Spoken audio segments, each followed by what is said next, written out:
On my truck? Yeah, you have. Hey, What do you think? well, it's different. I'll say that. It's different. Look at the front. What is the phone? Look at the front.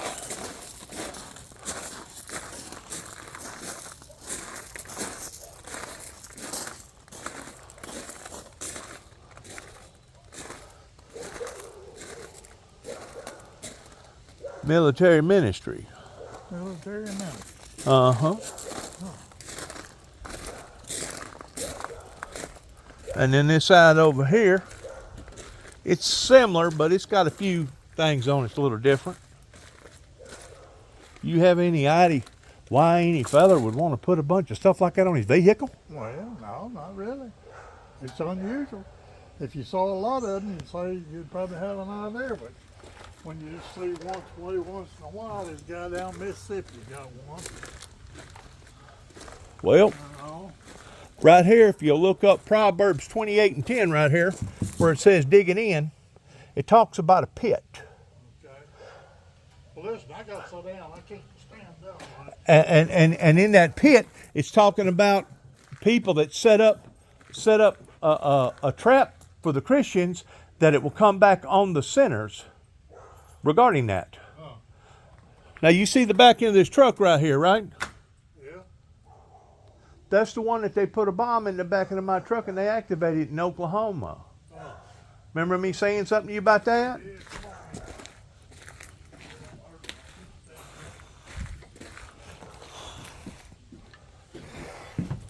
I tell you what, whenever I pull up out here, every freaking animal in the world comes out of the woodwork, don't they? Yeah. Yes. Let me empty this out. You know, Before I forget it. I knew a feller just like you. I mean, right down to the T, other than the way you look and talk. Of course, he didn't have all this banjo stuff and all this other antique stuff in here. But he was one of the most top-notch checker players that I think I've ever come up against. I could not beat him. He was that good. Used to be a black man here in the community. Nobody could beat him. Yeah. That's for sure. It was good. I'm gonna sit right here if that'd be all right. Yeah. So how you been doing? Well, that's hurting. You know, old age, 80-year-old, 81. Right. You know? Yeah, I'm gonna close that door. Oh, I'm sorry. Get the humidity in there. Too bad. Where you hurt the most at? Your back, your ankle, your hip, or legs, or where? I know you hurt all over. I do too, because I've had a lot of injuries. Have you had a lot of injuries? Oh, yeah. 30 years of car wrecks, all getting everything What's the worst thing that's happened to you? else. Got caught in a power takeoff unit on track. Oh Lord. Yeah. Oh Lord. Wound me up. Spit me out. I didn't have any clothes left. Boy, I'll tell you What was it? A baler or what was it? No, it's a mowing machine. A mowing machine. A cutter. What do you call them? Sickle mower. And you got up in the flywheel, PTO shaft. Yeah. Oh, What you man. been doing? Nothing. Nothing. But did it tear you up, tear your sides up, or what? No, it just beating bang me. Pulled me out of it, tore on clothes off of it. Well, you know, there's been a lot of people that's died over farming injuries. Yeah. You know it? Oh, yeah. What you been doing? Just nothing? Well, I had to go to McKenzie to see my doctor, and I thought I was going to go to Paris, and I was going to stop by here and holler at you real quick and see if you had heard anything about that commotion that happened up there in Mayfield, Kentucky last night. Yeah, They did, didn't they? But 10, over 10, nearly 11 inches of rain in just a few hours. Yeah.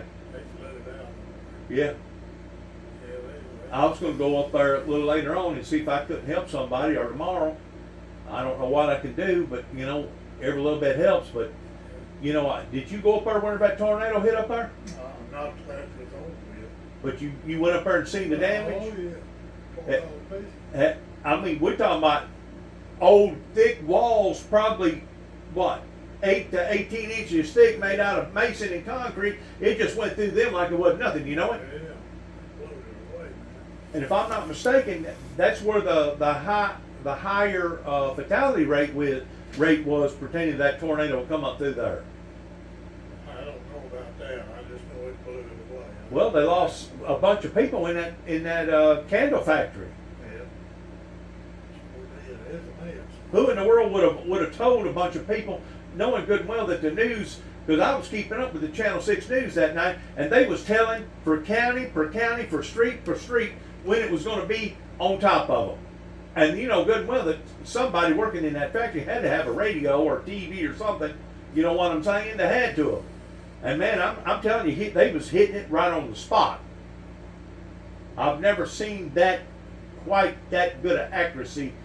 I think what it was, they had hooked him up to Doppler, and Doppler went out, and they transferred him off of another Doppler from Memphis. And if I'm not mistaken, the military took control over that situation, that was telling them verbatim where it was, when it was going to get there. I hadn't heard that, but I know they had got in trouble.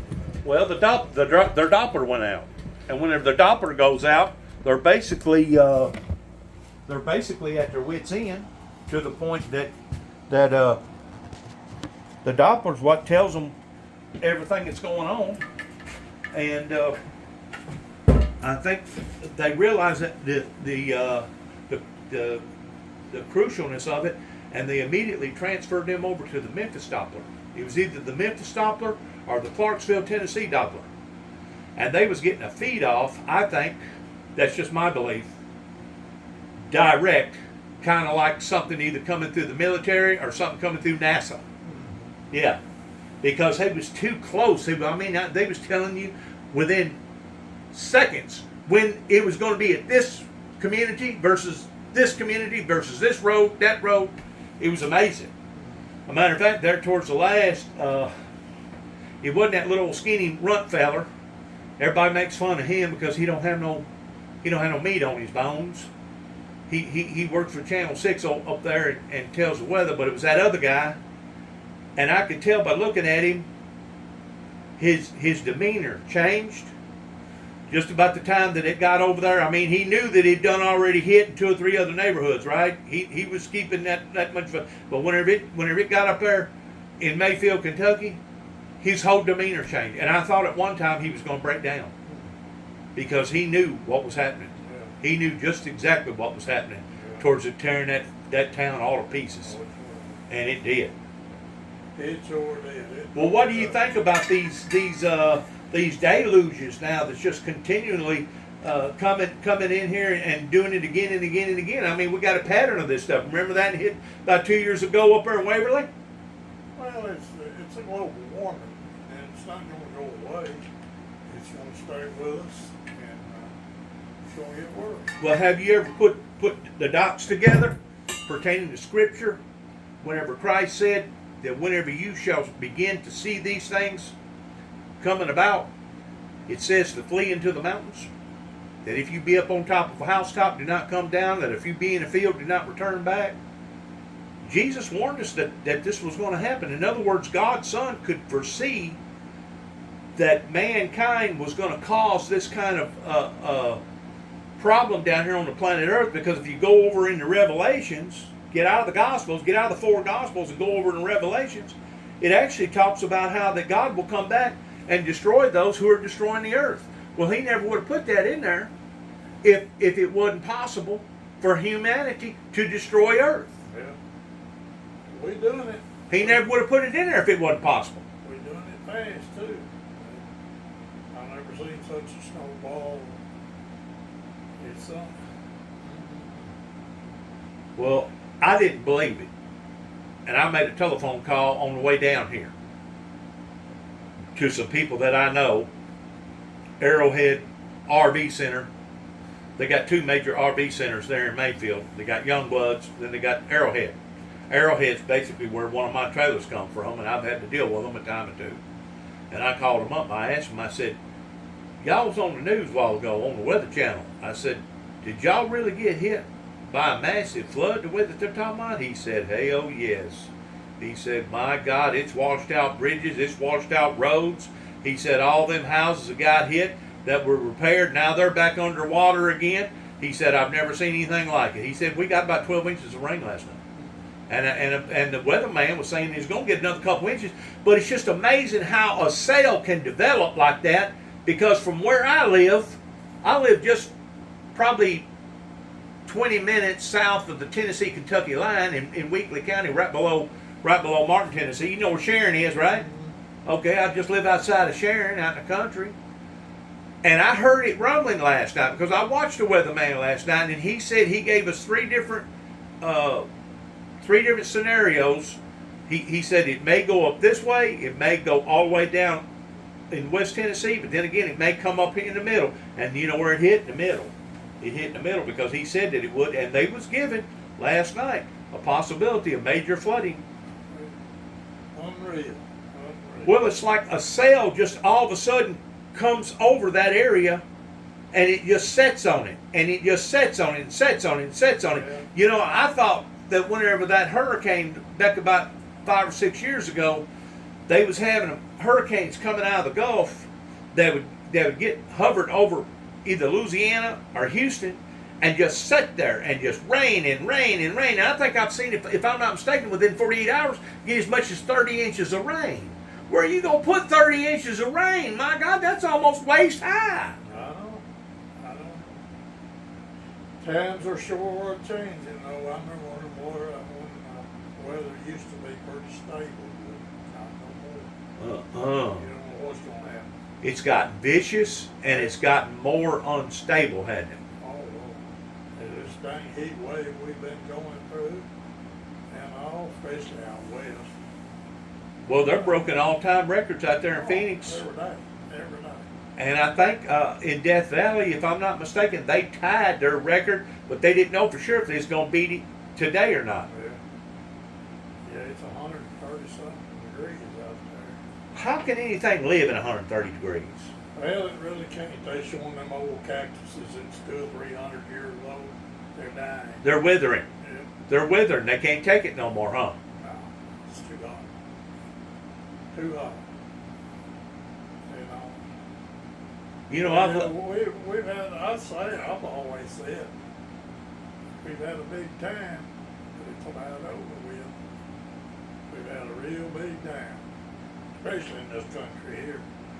We've enjoyed the fruits of the thing, and we've had a good time, been blessed and everything. the thing about it is, 30 years ago, before Jimmy Carter was president, or during the time that Jimmy Carter was president, either a scientist or a meteorologist or somebody that was in that field went to him and told him that these was going to be the occurrences that was going to take place 30 years ago. And that was back then. Told him that. You know what the White House's response was? We'll get back with us on the 29th year. The thing about the weather you can't turn off and on like a light switch. You can't turn the weather off and on. Once you start seeing something develop, that's the time to get on it. And of course, Al Gore, that was Bill Clinton's vice president for 8 years, whenever he run for president, that was one of the key elements that he was focusing in on, was global warming. And the people in the state of Tennessee ridiculed him over it and basically punished him because of it. Did you know that?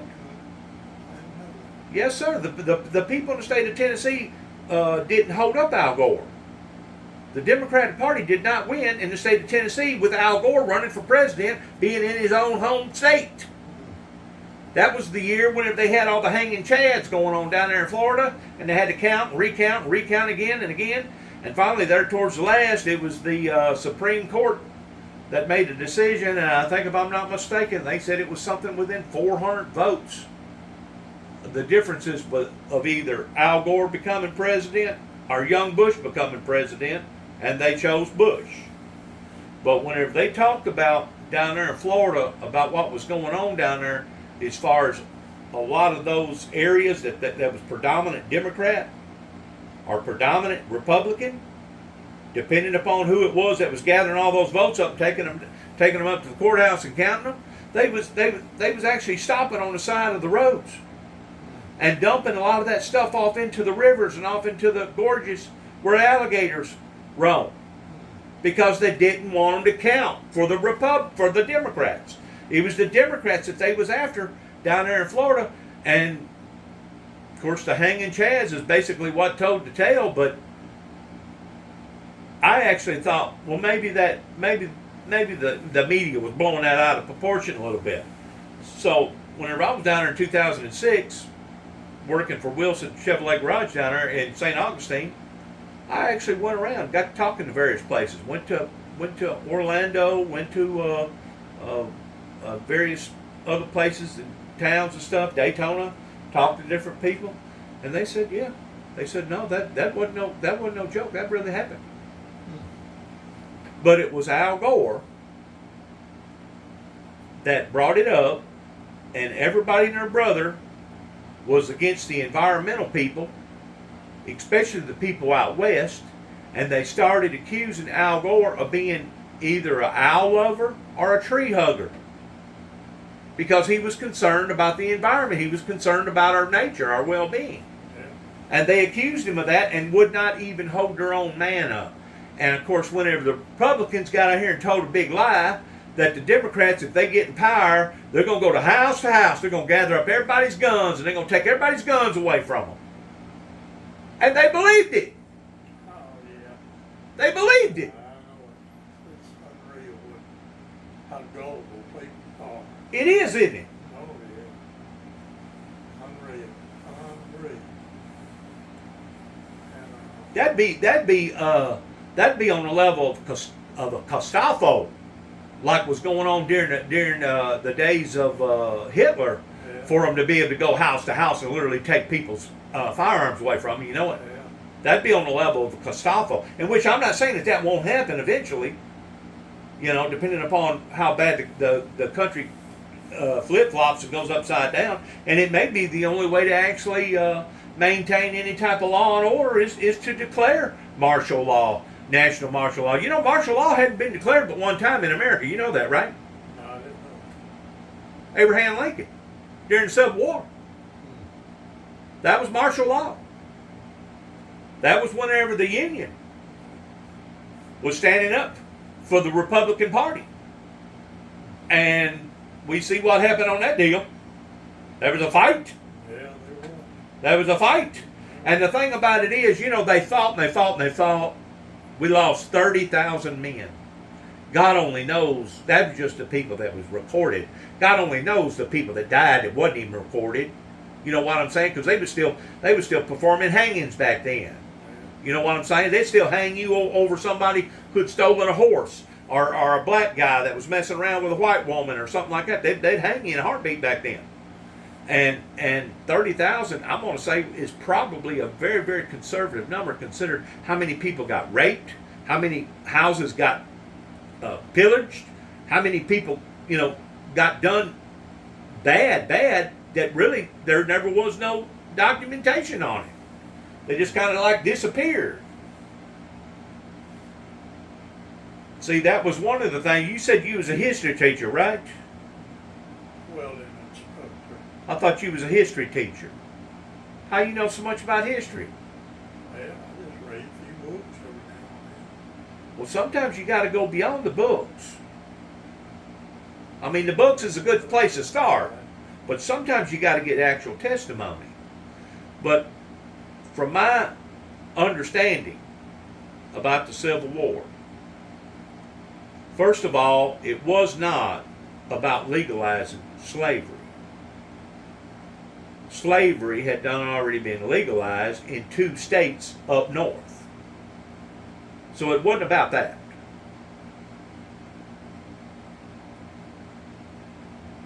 people like to emphasize and say, well, the Civil War was primarily over the slave trade, ending the slave trade.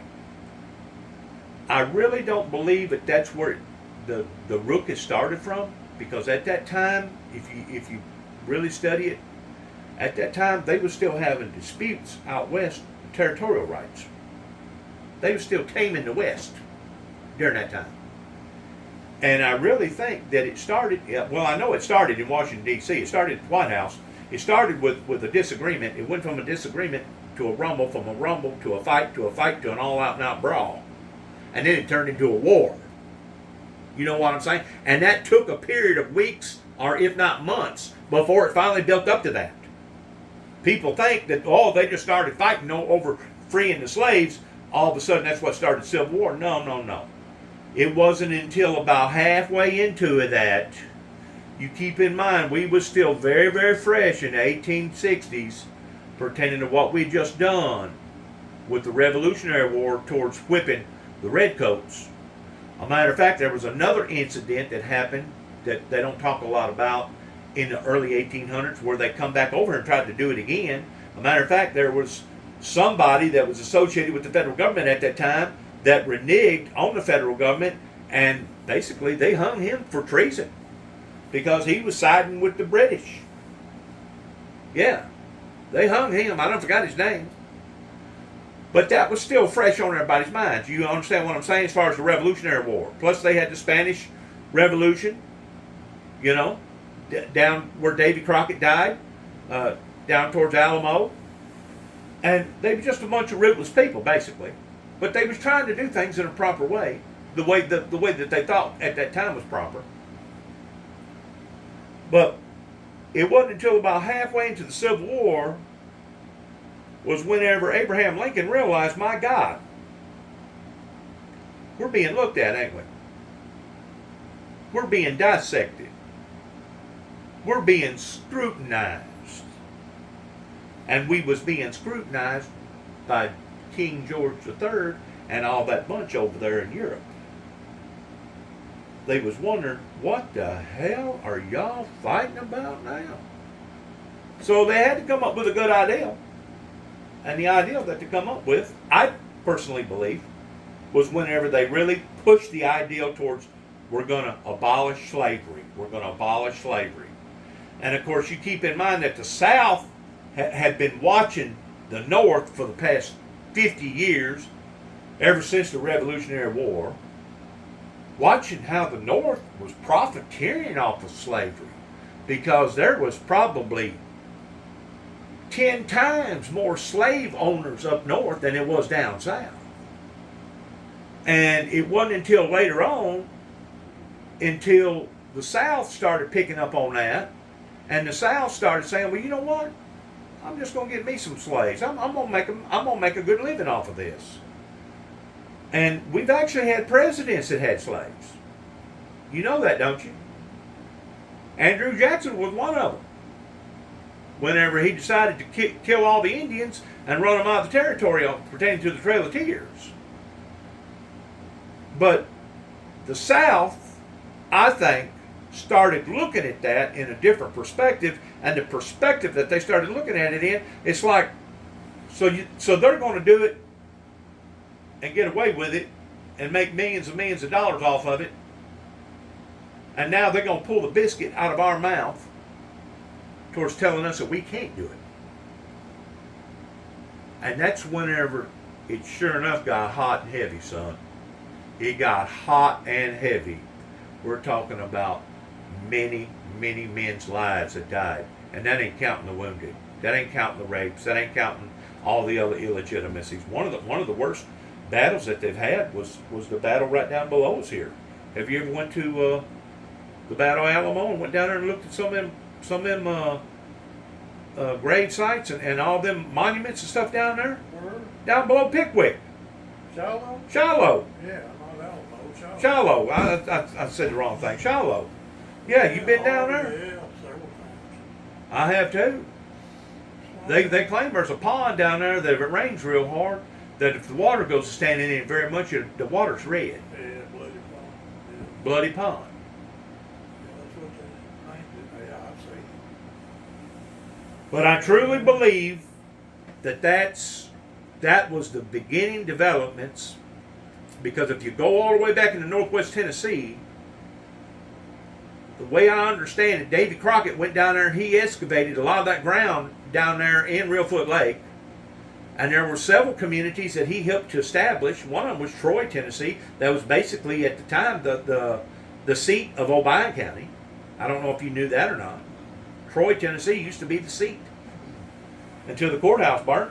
And then somebody made a seal and took it to Union City because there was more population in Union City than there was in Troy. So basically Union City stole the seat to Troy. But there was a lot of that stuff that went on back then. Did you know it? Oklahoma, downtown Oklahoma, that wasn't originally the seat. But they made it the seat. I think it was a town like 50 or 60 miles from there that was the seat. And the reason why that they done that was because of the population. And usually people followed either rivers or they followed railroads at the time.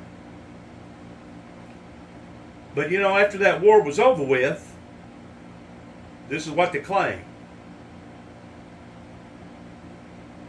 Abraham Lincoln was not satisfied in abolishing slavery. You know what got him killed? Was whenever he took it a step further. Whenever he said, not only is it wrong for slavery, but it's also wrong in them people not having the same rights as the white man, and they should be allowed to vote the same as we're allowed to vote. And whenever he passed that legislation, within about 72 hours, he was assassinated.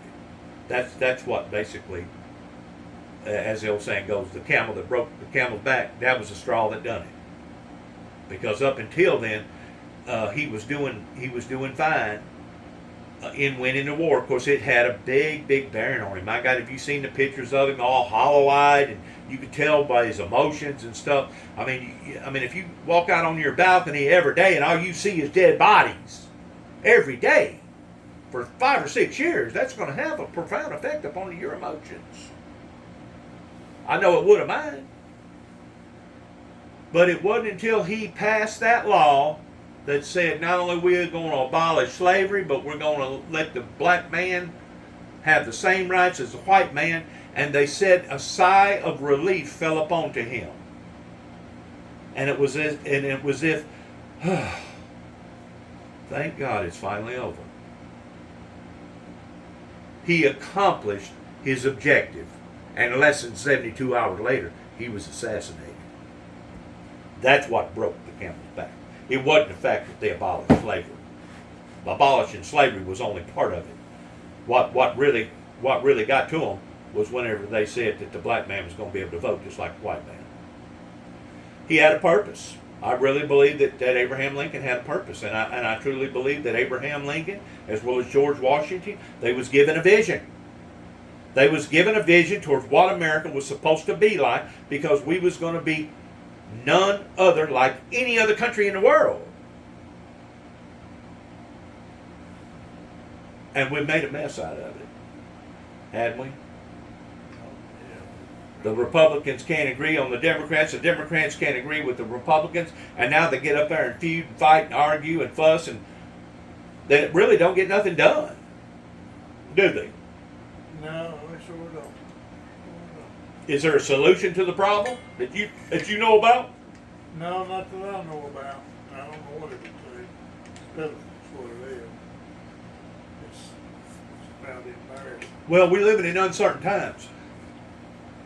And anytime a democracy becomes this unstable,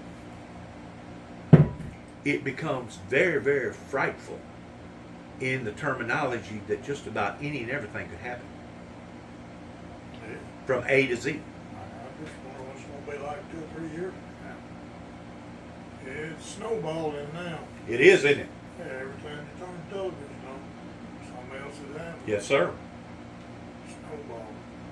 It's bad.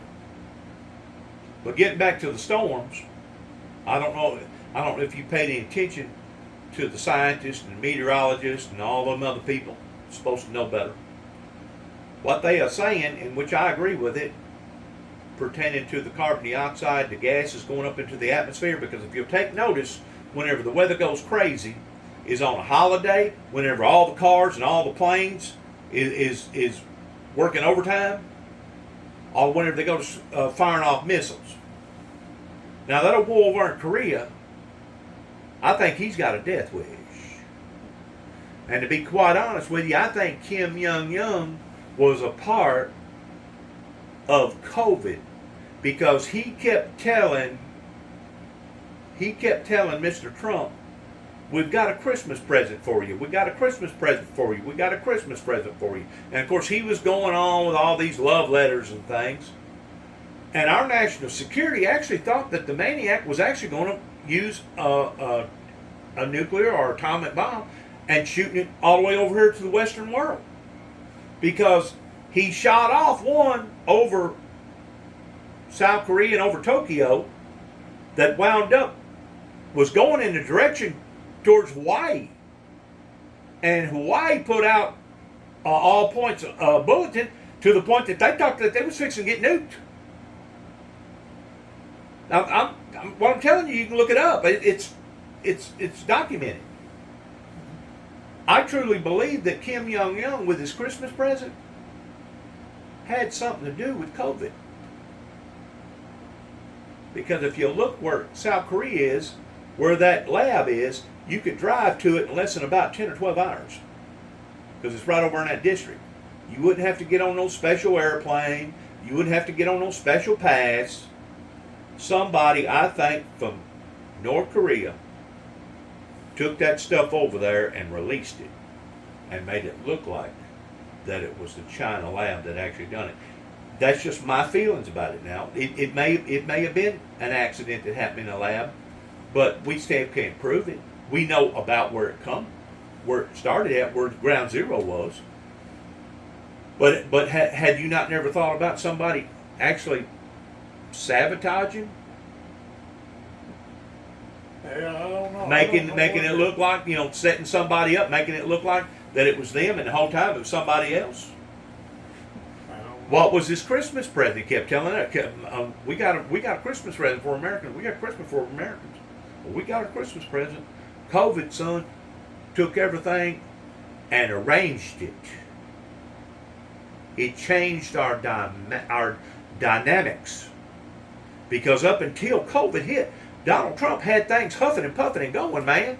The economy was blowing and going. I mean, gas went down to like, what, $1.50 a gallon? I mean, the economy was really, really thriving. Trump was telling about the turfs and getting money from China and getting money from over here. But whenever COVID hit, it put the brakes on everything. And that's whenever we started hearing that doctor on TV, and that's whenever they started questioning whether or not you're supposed to take the shot or you're not supposed to take the shot. Well, during all that commotion, you probably seen it on TV. My God, they was having fights. People was having fights. People was losing their jobs. People they was standing up. They said, "We ain't gonna take your vaccination shot." There was a lot of people that got into fights on airplanes. I know you seen it. Yeah. I know you seen it. Beautiful people. Well, anytime you try to force something on a group of people, you're going to have that type of reaction. You're going to have that type of reaction. And for a group of people over here that's been so free for so long, and now all of a sudden you're going to start telling them how the cow's going to eat the cabbage, if this is what you're going to have to do, you're going to have retaliation out of that. Especially in a democracy, a republic, a free republic like ours are, you're going to have some problems. And sure enough, we did. But I truly believe that leader over there, that as far as I'm concerned, he's got a death wish. And if you'll talk to most of our military men during the Civil War, during Desert Storm and other types of wars, if you'll talk to him, he's one of the main candidates that they put right up there on top towards, we're going to have trouble out of this one. This one right here, we're going to have trouble out of.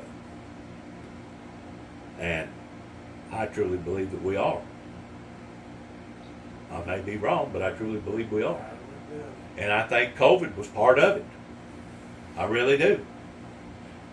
I don't know, but I know one thing, he sure is. But getting back to the weather. You know, they started out, first they thought it was cows farting that was causing the ozone layer to break down. Well, they dismissed that, and then they went to hairspray, aerosol hairspray. They dismissed that.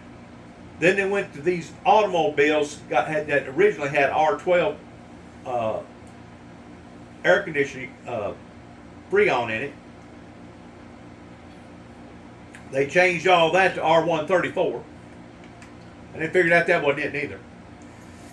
Then they went to the catalytic converter, putting the catalytic converters in all the cars, putting all them pellets in there. And don't get me wrong, everything that we've done in our research,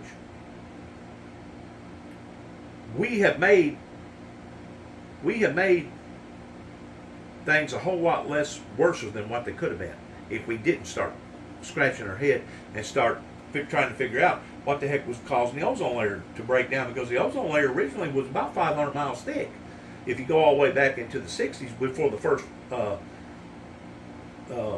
rocket went up, today the ozone layer is about 5 miles thick. They claim that you can go through it in less than a second. Yeah, if you're going up in a spaceship, it don't take but a second now to go through it.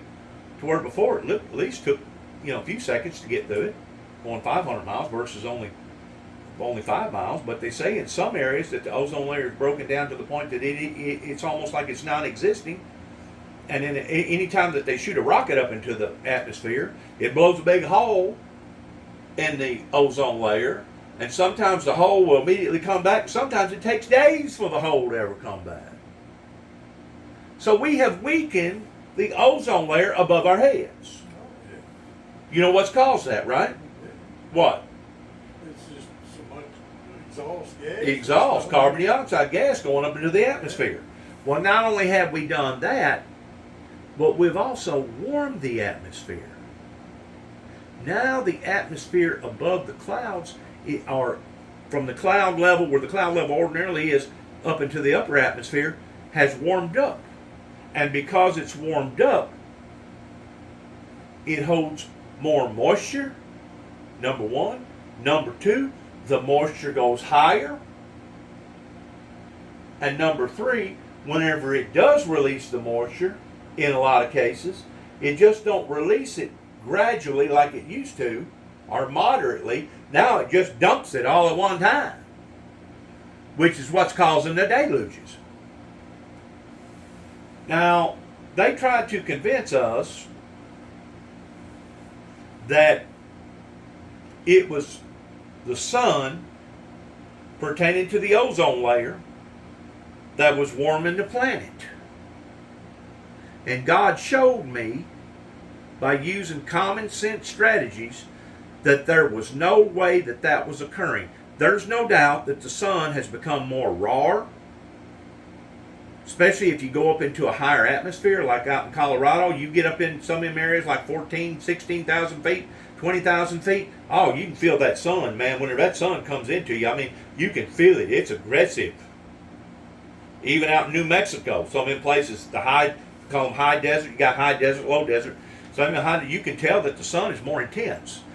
And plus you got to put common sense, the fact that more people now is getting skin cancer. Back whenever I was growing up driving a tractor without a cab on it, my God, you didn't hear nobody getting skin cancer. And today, if you don't get that sunscreen put on you and put on your kids, you're liable to end up getting sun cancer. So the sun is making a difference on human contact pertaining to the planet. But it's not the sun that is warming our planet. If the sun was that intense, me and you, we couldn't go outside without getting second, third, and fourth degree burns. I don't even know that you can get fourth degree burns. I think you're going to be barbecued after about the third one. So what's warming it up? Have you ever thought about that? What is actually warming our planet up? Have you figured it out? You ain't figured it out yet? It's all the oil that we've drained out of the ground. Everything's got an ecosystem. It don't matter if it's an ecosystem in the rainforest.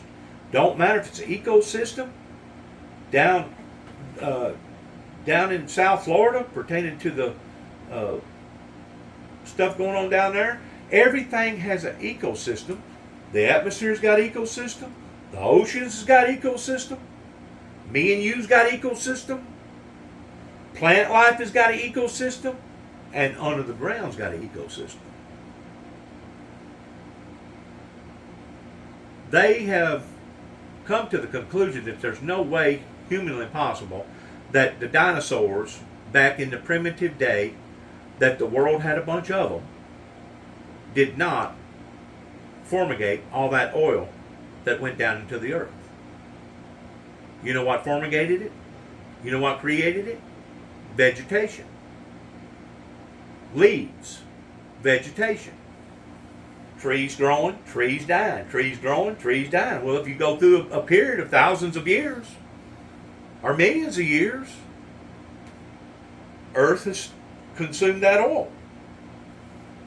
Also, oil, we know, is put there for a lubricant, right? In other words, if you take all the oil out of your automobile, your motor, and get in it and drive down the road without filling it back full of oil, guess what's going to happen to it? She's going to lock down, right? Probably about 20 miles. You'd be lucky to make it 20 miles before it locks completely down. So we know that friction creates heat. The quicker you move your hands back and forth, the hotter you can feel the heat, right? It's called friction. Whenever you're draining that oil out, number one, you're reducing the friction to the point that now the friction is increasing. What does friction do? It causes heat. Our planet is not one big rock. Our planet is actually an organism that's constantly shifting and moving. You've got platelets. You've got titanic platelets. Stuff is moving around. And it's supposed to be flexible, because if it wasn't flexible like that, the planet would basically break in half like a rock. And one side float one direction, the other side float in another direction. Because we have drained the oil. Every time the ocean, you got high tide, you got the low tide, you got full moon, half moon, quarter moon. All these things affect our planet. You follow what I'm saying? Plus, you got the Titanics, where different things doing different, moving either up or down or sideways or whatever. So what we've done, we've created more friction by removing the oil. And also, the oil was put there for a shield. This is my theory about it. I can't prove it. Kind of like the cows farting. That they've proven now is not true. But that oil, as we have diminished the oil to where the oil is no longer near as thick, it's the same thing as diminishing the ozone layer above our heads. Now the ozone layer, instead of it being 500 miles thick, now it's only 5 miles thick. Well, the oil level that used to be X amount of depth that has soaked into the ground after millions and millions and millions of years, we've been draining on it ever since Ford come out with the vehicle in 1890. I think it was Chevron was the first ones that drilled for oil, and in 1907 they incorporated their industry. You remember that movie Jed Clampett, Hillbillies? They thought it was gold, man, black gold. And they thought it wasn't going to be no end to it, right? That we could go forever and ever and keep draining oil and keep draining, making more, digging more holes and keep draining more oil. Now we've messed up the ecosystem under our feet. Now the heat is expanding. For the past 30 plus years, we have seen an excess of 300+% of more volcano activity. 85% of that volcano activity is not above ground. It's under the oceans. It's on the floor of the oceans and on the floor of the seas. And if you'll go down below South America, they call that the Ring of Fire. That actually goes down through South America and comes back. It makes a big circle, comes back around up through the west coast, and then it goes back around. It's called the Ring of Fire. That has increased tremendously pertaining to the volcano activity. You follow what I'm saying? Now, once more, our scientists, this is just to show you how stupid that a lot of people are, and I don't mean that in a bad way. I probably shouldn't have used that word, because I am recording this. But we've always looked with the satellite looking at the North Pole and the South Pole in thinking, well, this year there was a formation over here, and this year there was a formation over here, and in some years the actual ice actually increased the formation on the outside of the Earth, and in some places it diminished more on the outside of the Earth because we've had cameras on it, we've had satellites on it looking at it. Nobody took on a consideration that it was below the ocean that you can't see is where the major melting was going on, because some of those icebergs go down into the ocean 2 and 3 miles deep. What's happening is all the volcano activity is heating up the water from the bottom. And as the water's warming, it's causing the ice to melt quicker. Now they say, I don't know how true it is, but they say that in the ocean, below the Gulf, the water temperature is over 90 degrees. They said it ain't never got that hot. Yeah, I heard that. Buddy, if this is not an indication in the direction we're going in, which is the wrong direction, if this don't wake the world up toward what's happening right now, they won't never be awakened. Now, have we gone to the point of no return, to the point that we can no longer reverse it? I don't know, because if you put 2 and 2 together once more again, and taking Scripture, and I've always asked God for 60 years, God, what does that mean? What does that mean over there where it says that as we shall see the days approaching, that no flesh shall be saved, but for the elect's sake, whom He has chosen, those days would be shortened. I know that you've read it. It's in the 4 Gospels. God, what's going to happen? We're going to have a meteor going to hit the earth? We're going to have a pandemic? Going to be a nuclear war? What's going to cause every human being on the planet that no flesh shall be saved? That's a big statement. There's over 7 billion people on the planet, almost 8 now. There's a lot of people on the planet. You know what's going to cause it? What we're seeing. Outlandish forces of nature, of either entirely too much rain or no rain at all. And eventually, this is my theory behind it, I can't prove it, the only thing that's saving civilization right now is the ice on the top of the earth and the ice on the bottom of the earth. It's the same difference if you had a glass of water and you put 2 cubes of ice in that glass of water, have 2 glasses of water, they're both the same temperature. You put 2 big cubes in this glass, and then you put 2 little cubes over here in this glass. It's going to take this glass over here twice as long to get that water to get as cool as it does these big cubes. So as that ice is steadily diminishing, guess what it's going to do? It's no longer going to have the energy to fight up against the heated water. So what's going to happen, I think, is eventually, once the ice gets so thin that it can no longer resist the force of the heat in keeping the water cool, I think that we'll go through, and hopefully me and you will be out of here by then, I think the world will go through a major transformation. We're already starting to see a major transformation right now on the 7 continents pertaining to the land masses.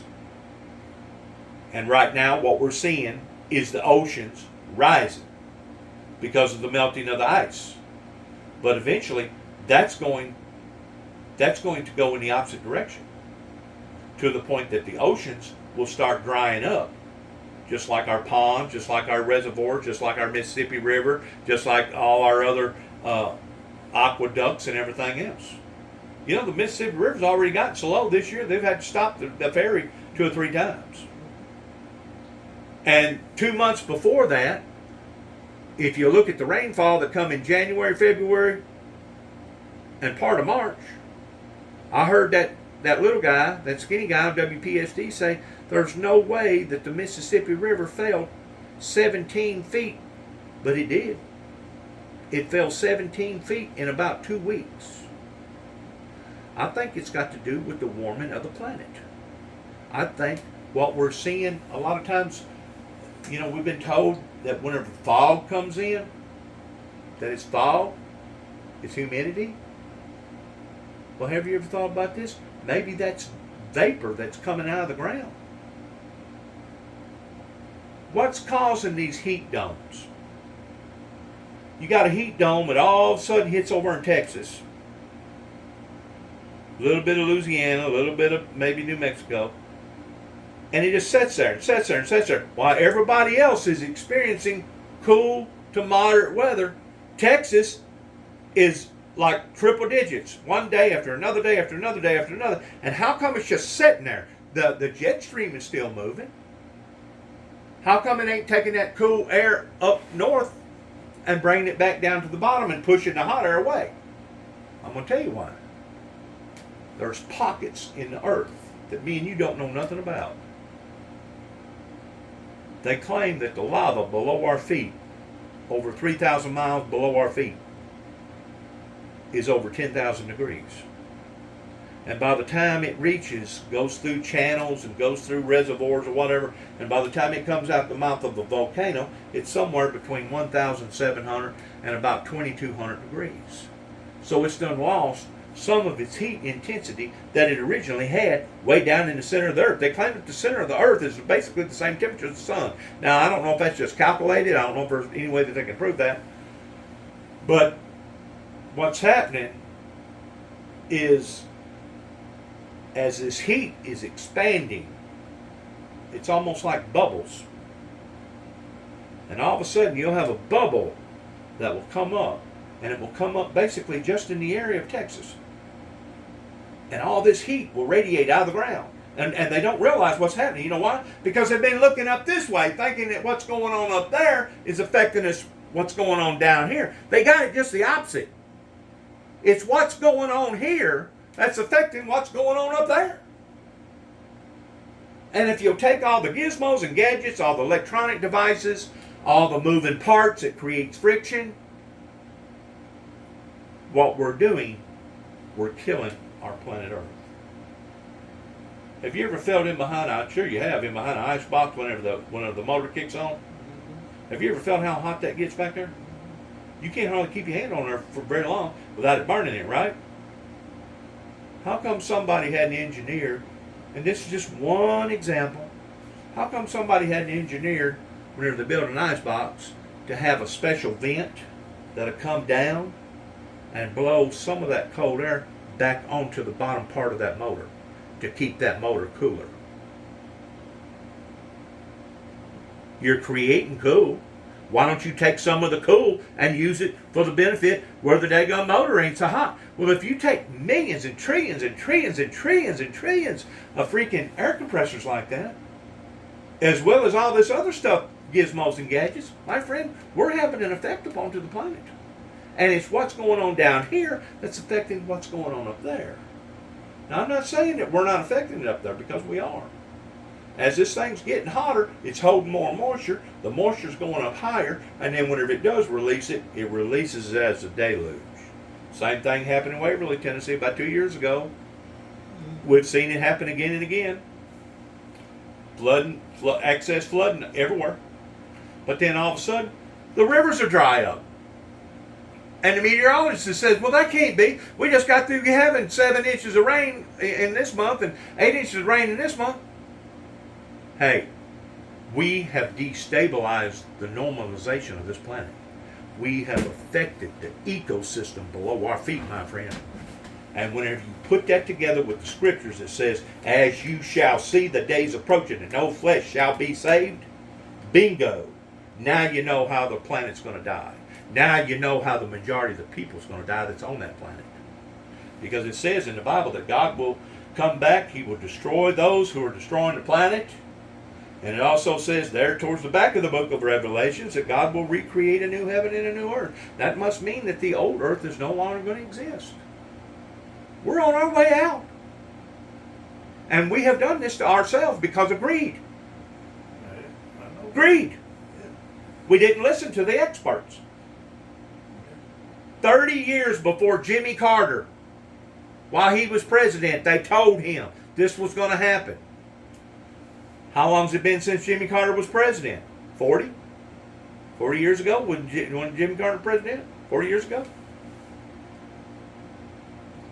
May have been 45 years ago. But we're affecting this planet every day. And if we don't figure out a game plan,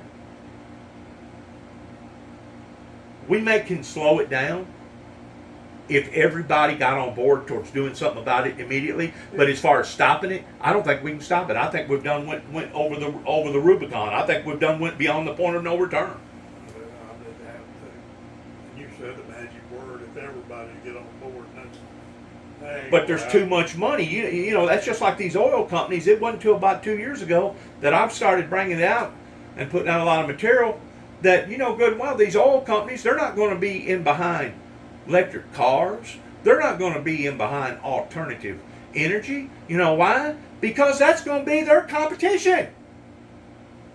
They want to sell more oil to make more money. But what really is absolutely asinizing is to watch our great nation as well as the planet go through what we went through with COVID. The war broke out in Ukraine pertaining to Russia 500 days ago, a year and a half ago. And what happened last year was a travesty up onto the world. Whenever all these oil companies started raising the prices, and gasoline went to $4 and $5 a gallon, and that's around here. In places like Illinois, it went to 7 and 8, and places out in California went to 8, 9, and 10. Well, if our prices went up over here, don't you think it went up in Europe? Don't you think it went up in China? Don't you think it went up all over the world? Sure it did.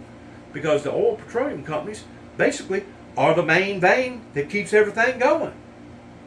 Well, whenever they raised the prices the way that they did, that's what put the economy in the clinkers. Did you know that they made more money last year? Exxon, Valdez, Shell, all of them made more money last year in profits than they've ever made in their entire careers. And that's going back 100 plus years ago. They made more money on the backs of the people by gouging people last year than they've ever made in the year 2022. But yet now, a hurricane can happen. Just using this for an example, a hurricane can happen. And we get this ideal, this scheme. Let's go make us some money. Let's load up our refrigerator trucks and let's head down to Florida with all this ice. And instead of selling the ice for $3 or $4 a bag, let's sell it for $25 a bag. And of course, if you'll catch people in a vulnerable position to the point that they can't do without ice, there's a lot of people that will give $25 a bag. If that's the only bag that they can find around, that'd be like you out in the desert somewhere. What would we actually give for a cup of cold water? Or just a cup of water? It wouldn't matter if it was cold or not. You can't put a price tag on something like that because you're gouging the public. Well, me and you go down in Florida and start doing that, we're going to get arrested. They're going to get us for gouging the public. But yet, no, Exxon, Shell, Valdez, the Dinosaur, all them other ones, they do what they want to do. So who's actually controlling us? Oil industries. Between the oil industries, the insurance companies, and the medical industry, those are your three departments right there that are taking such of a bite out of our lives that it ain't even funny.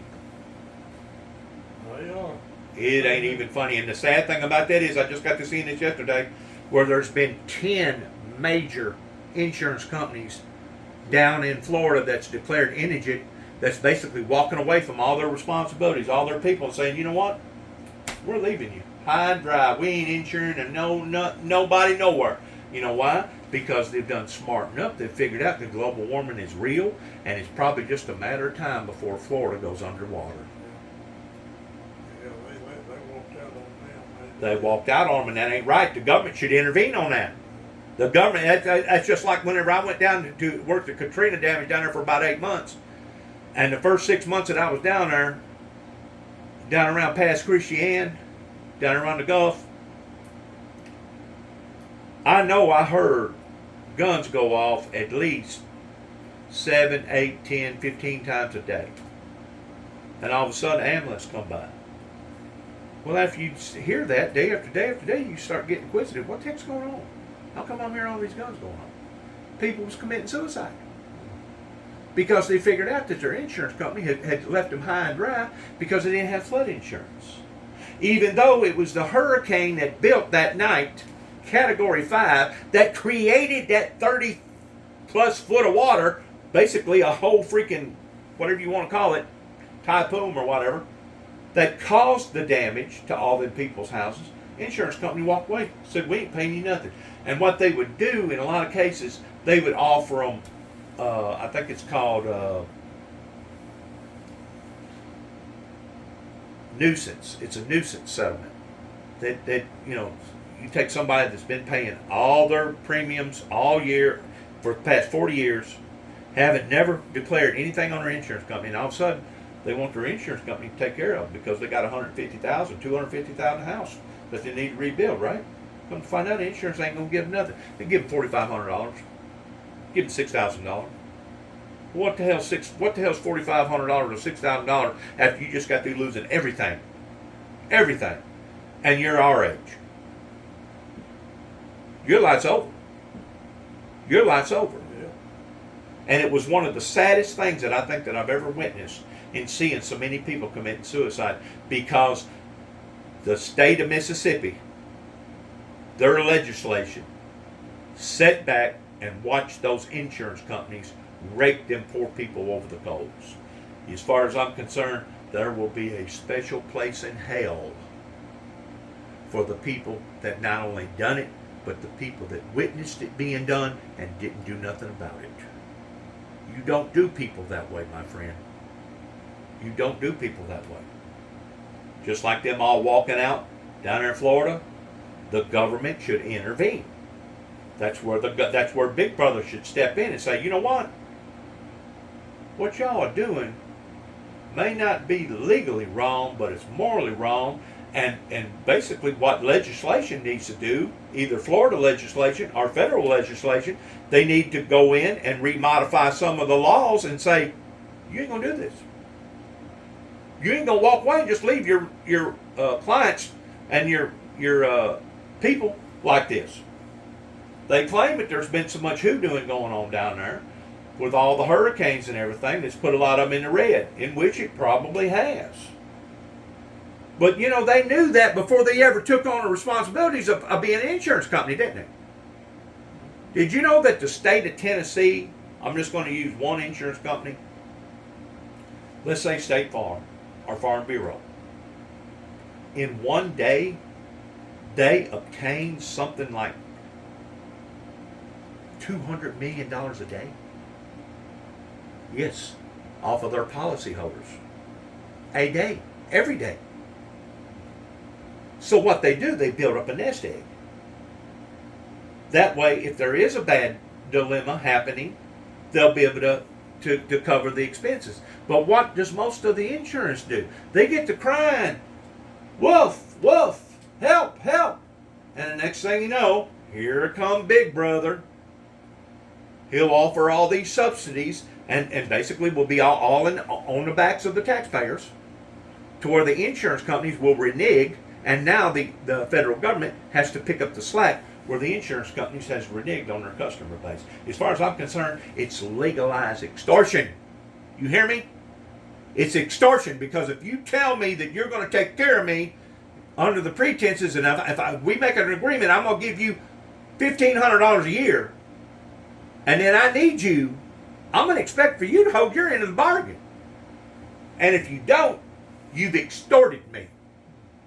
That's the same thing as walking up to me with a gun and putting it to the back of my head and saying, give me all your money or your life. And for the federal government to sit and watch that happen again and again and again over all these different episodes, you don't think that this country's on its way down, son? God ain't going to put up with this for so long of a time. He ain't going to put up with it. I think what he's done, we have bitten the hand that has fed us for all these years. Like you said a while ago, America has lived a very, very prosperous life for the past 75 years. Ever since World War II, America, man, has really put their footprint down. We've had a big time. But now it's come time for Peter to pay Paul. And now we've bitten the hand that was feeding us, and now instead of getting adequate rains, we may not get no rains. Or we may just get a flood. And instead of getting a 1,000-year storm, now they're starting to come every year. You see what I'm saying? I mean, the protection that God at one time was protecting the masses is no longer there. Now, granted, whenever usually a bad episode happens, and the people cry out to God, just like that one tornado that come up through Weakley County, the very one that during the Mayfield deal.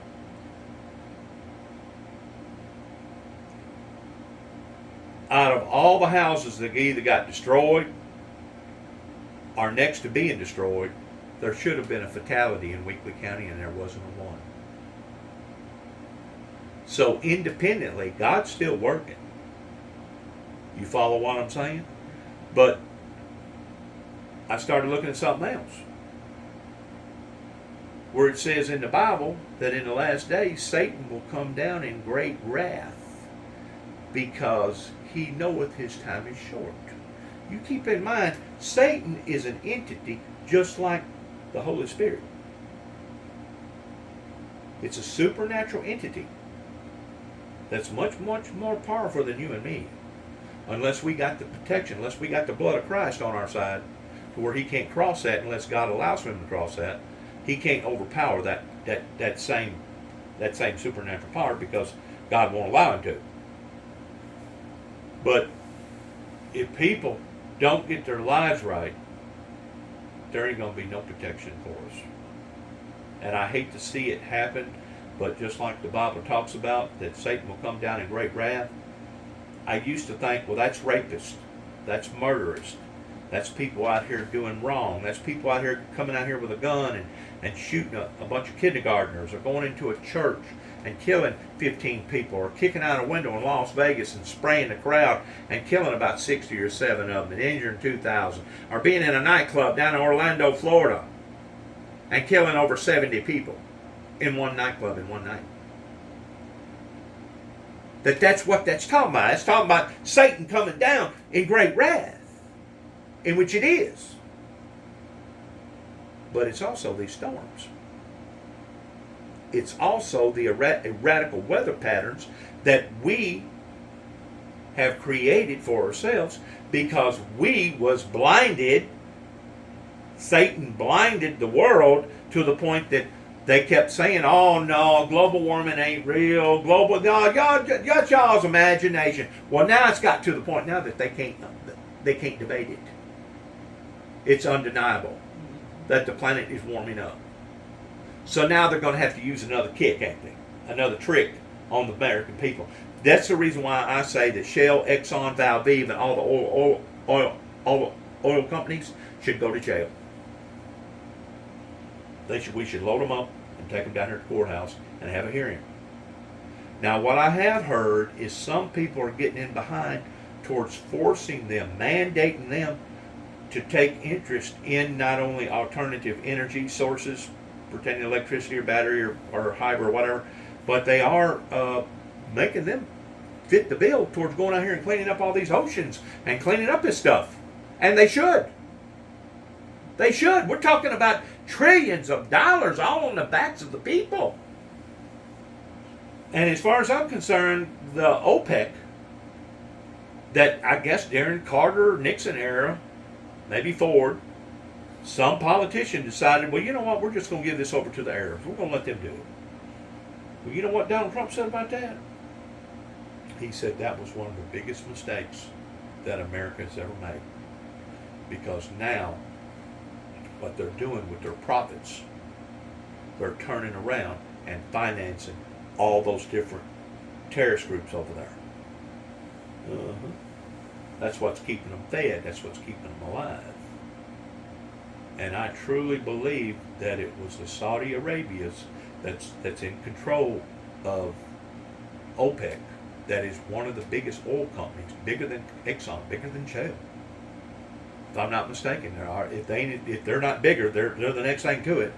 But I truly believe that these was the people that masterminded 9/11. These was the people that took that journalist, that New York journalist from New York City, and cut him up in little bitty pieces and carried him out in suitcases. I truly believe that those was the people that masterminded 9/11, and those was the people that deceived the whole world and put us in the state of affairs to what we're fixing to have to witness in the next 10, 15 years was the Arabs. And as far as I'm concerned, they don't deserve to go to jail. They deserve to go to hell. They deserve to die because of what that they have done. No ifs, ands, buts about it. And it wouldn't be no different if I was on a jury, or if you was on a jury, and we just got through hearing a hearing, and we looked at all the facts, and we made a decision. Well, this event deserves capital punishment. This person committed capital punishment, and they have. The oil industry has committed capital punishment. Do you realize how many millions of people just here in America has lost their shirts just because of the oil going up the way that it did last year? While they was bragging and beating their chest like a bunch of apes. Look what we doing. Look what we doing. Yeah, we see what you're doing. You're destroying us. Yeah, we see what you're doing. You're bragging about how much money you've made off of us. But yet now me and you can't go down to the Gulf and sell a damn bag of ice for $25 a bag. We're going to go to jail for it, and they're going to let them guys get away with it? See what I'm saying? They talk about a two-tier system. It's more than a two-tier system. It's more like a three-tier system. You got the rich and the powerful that basically can get away with murder. They can pay for a whole community of dying. And if you don't believe me, look at Flint, Michigan. All that poison that they put in all that water up there, they just paid them off. Look at Michael Jackson with the incest with all them little kids. He just paid them off. See, that's what's wrong with America. Just like the PGA tournament thing, they never should have done that. They never should have let the Saudi Arabian people come in and do what they done. Yeah, they may have been straining. Yeah, they may have been hurting on a little bit of cash. But to allow for something like that to come into your existence and now going to become a power player, do you not think that they're going to take that over? Sure they will. Eventually they will. Because they'll have more investment in it than what the rest of the investors will have. Yeah. So there goes your American PGA. Your golf. Well, they're not only doing it that way with golf, but they're doing it that way with just about every other industry. If I'm not mistaken, Tyson has been bought up. A lot of your people from China are coming in and buying up property, and they're buying it up usually around these military facilities. Well, what do you think that they're thinking about doing? Looking at it long term. Who was it? Brezhnev? Was it Brezhnev or Gorbachev that said we will take the American people over and never fire a shot? What do you think those people was thinking about whenever they said that? Brezhnev said that. What do you think they was thinking about though whenever they said that? Well, they're thinking about doing what they're doing now. You got it, baby. You got it. We're going to get them from the inside. We're going to conform them from the inside. Yeah, never fire a shot. Never fire a shot. That's just like last year. They claim over 1 million Mexicans, illegal Mexicans, come over the border. And that's just a rough estimate. If truth be known, probably more like 2 million. But let's just say it was 1 million. For surely you got enough sense to realize that 5 years from now, it ain't going to be 1 million. It's going to be more like 1,100,000 because they're going to multiply. They're going to have babies.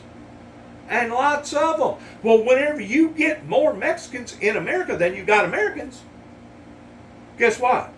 They can go into the legislation department and now they can start conforming the laws and changing things to their liking. Or if they got enough money, like some of these oil, like the Saudis, they can just come in and buy their way through the system. We're being attacked. We're under an invasion. Just like the Bible talks about, in the last days, Satan will come down in great wrath. It's not just a man holding a gun on a child. It's not just a man kicking out a window and spraying 2,000 people. It's all this other stuff that's going on, including the weather that's went bonkers. As far as I'm concerned, the weather right now is doing just exactly what the weather was predicted for it to be doing. It's as if Mother Nature is throwing a tantrum. Have you ever seen a little newborn? They call them the Holy Twos.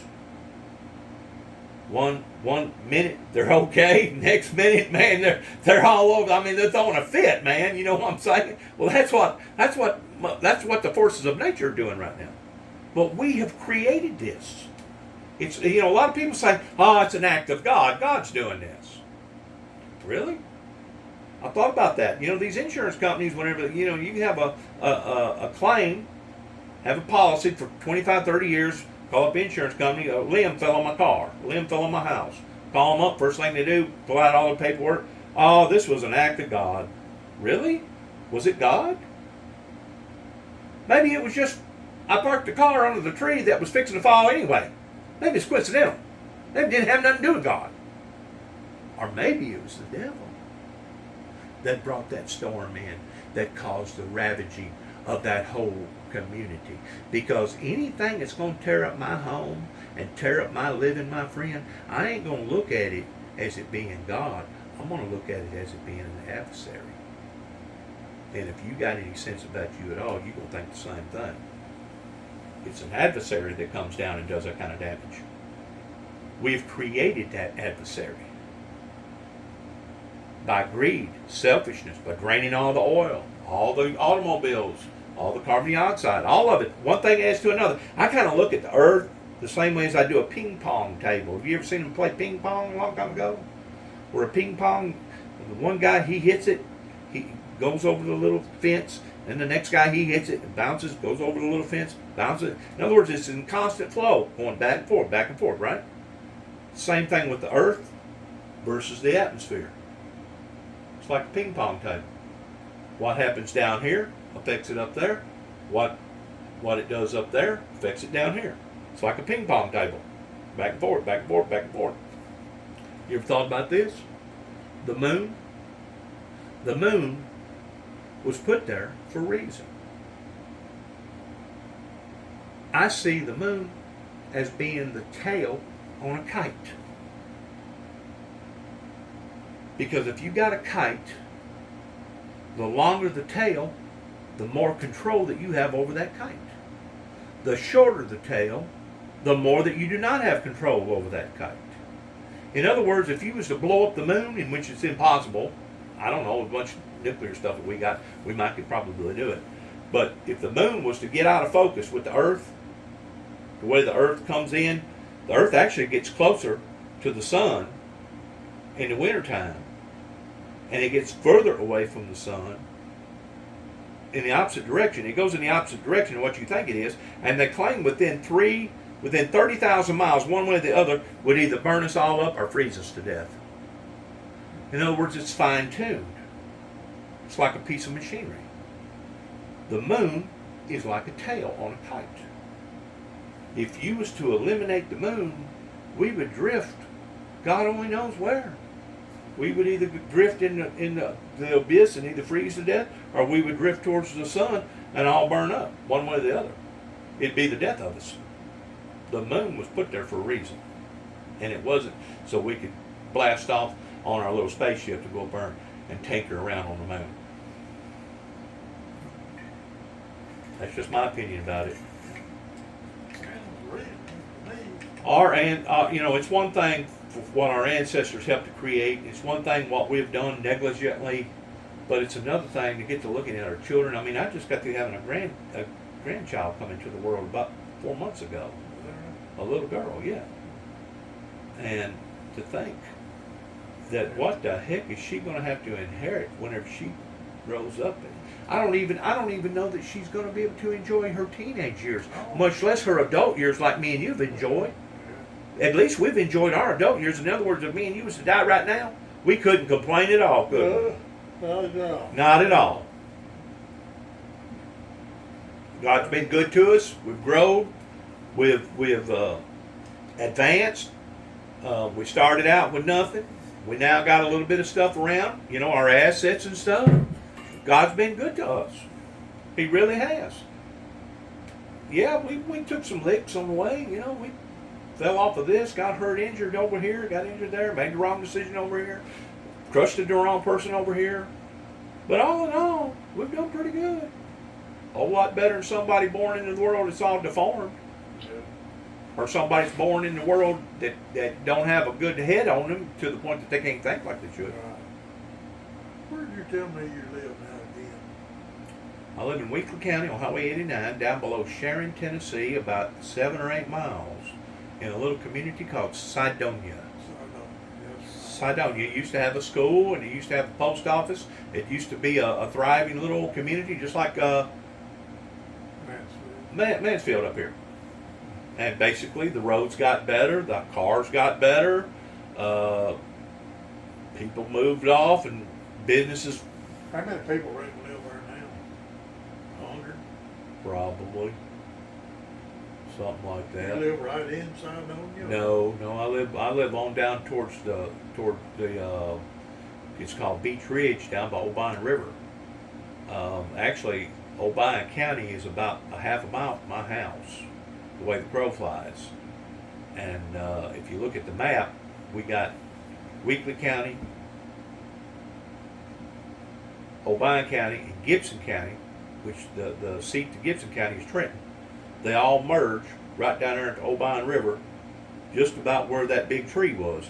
Have you ever read about the big tree? The big Cypress? Yeah. Uh-huh. It's just north of there a little bit is where all 3 counties come together.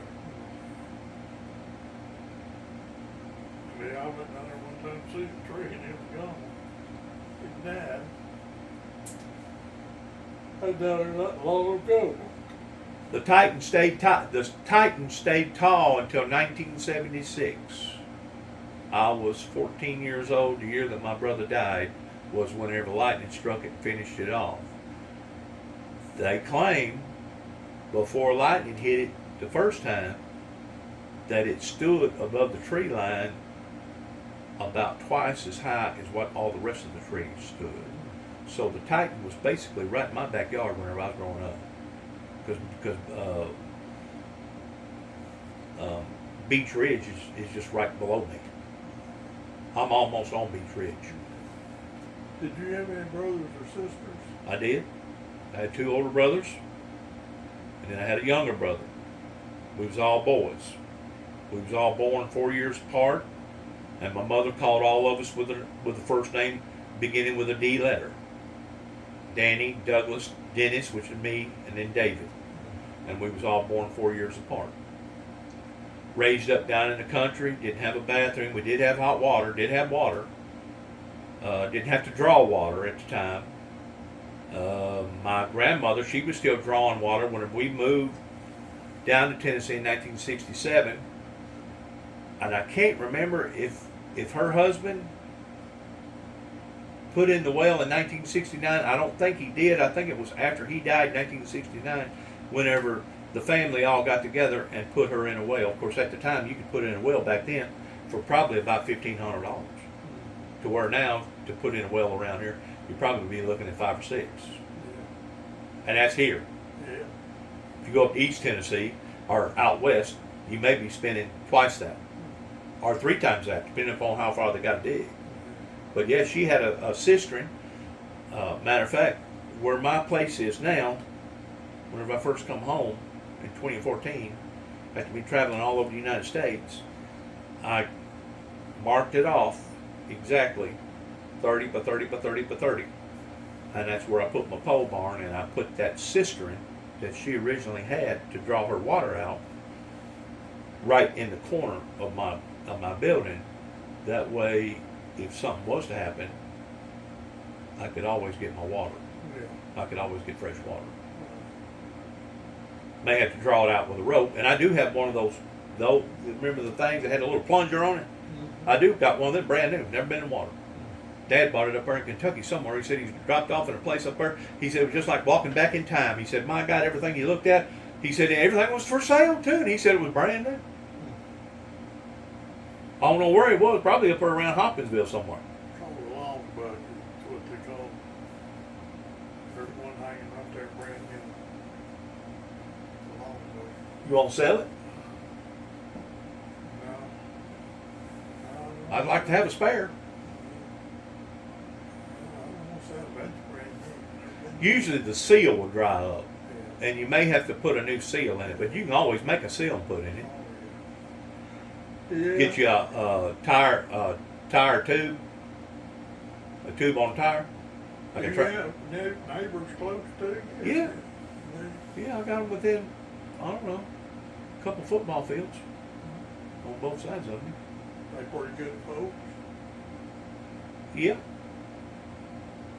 Now, I had some trouble out on when I first moved in 2014 with them. Not with the ones that I'm talking about that I don't have no trouble with now. But there was a group of people that moved in over there that I never would have thought growing up with Alamo Baptist Church and First Baptist Church and Presbyterian Church and Methodist Church and Church of Christ and Assembly of God Church, Church of God Church. I never would have thought that the community would have ever allowed for a group of people to have come in there. But they come in there and built a big castle and put all these gargoyles all over, and they're basically tax exempt toward being a religious group and a cultist group called the Wiccans. Basically sit around. They still got their house there? Yeah. They sit around in big circles. They all join hands and hum and pray to peacocks and pray to owls and pray to crystals and pray to everything but the Creator. In actuality, what they're actually praying to is Satan. They're Satanists. Well, are they very many of them, or just? About 900 of them just in Weakley County alone. O'Brien County's got about 900. You got them all over here too. You probably got 400 or 500 of them. The whole country's been imitated by them. In 1986, they become a religious entity that the government had to give them the same status as they do the Baptists, the Church of Christ, or whoever towards letting them become exempt. So yeah, they're everywhere, and most of them have money. But I don't know if you know this or not, but most homosexuals and most gay people got money. The world will profit and take care of its own. Now, at one time, San Francisco used to have more gays and lesbians in it than any other part of the country. But you can pretty well knock that out now. That's no longer the case. You know where all of them are now per square foot? Most of them? The Keys. They've taken the Keys over. Is that right? Taking the Keys completely over. Oh. Had a little bit of money, bought them a spot down there, got them a yacht. I never would have thought that I would have ever have seen this, but I was down in Homestead, Florida. This was in 2013. After I'd come back from New Mexico, I stayed in New Mexico all summer. And I was down at Homestead, and they told me that they was going to have a shindig down on the Keys. It was a festival. And I never would have thought that I'd have went down there and seen what I seen. But it wasn't nothing to see nudity. Girls walking around there bare naked. What they do, they'd go into a tattoo parlor and they'd paint around their breast and make it look like that they had a bra, and paint the image of a panties like they had a bathing suit on, and they'd be walking around bare ass naked by the dozens. Oh my God. I'd live, but yes. Rainbow people, gay people, lesbians, gay, your LGBTQ community. But I think the LGBTQ community has went beyond the point of no return to the point that now our governor put the brakes on them. Of course, another federal judge overruled it, but our governor said that the stuff that they do in the public is indecent in the eyes of children, and they shouldn't be allowed to do it. He didn't tell them that they couldn't do it. He just said that they shouldn't be allowed to do it in the eyes of the public, especially in front of children. That's just like Bike Week down there in Daytona. Oh man, they let it all hang out. You know what I'm saying? Of course, they put up signs everywhere. Children's not allowed. Don't bring your children in here. But you know, you got goofy parents and they don't care about that. That church over there, you said had gargoyles on it and stuff? Yeah, gargoyles. Is it a big church or a small church? It started out being a regular home, and they modified it and put brick all around it and made the big towers on it, made it look like a back in the 1200, like a castle. But it's also got a big round thing on the bottom. It's a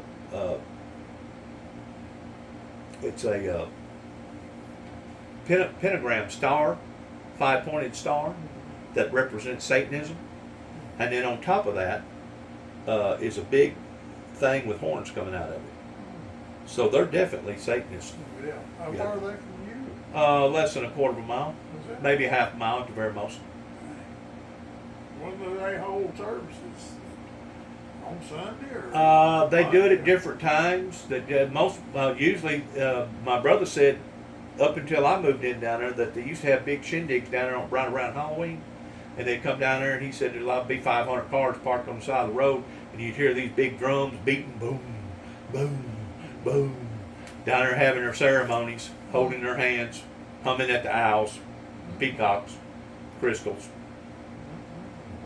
You got a lot of weird people in the world now. Oh. More so today than what it ever was.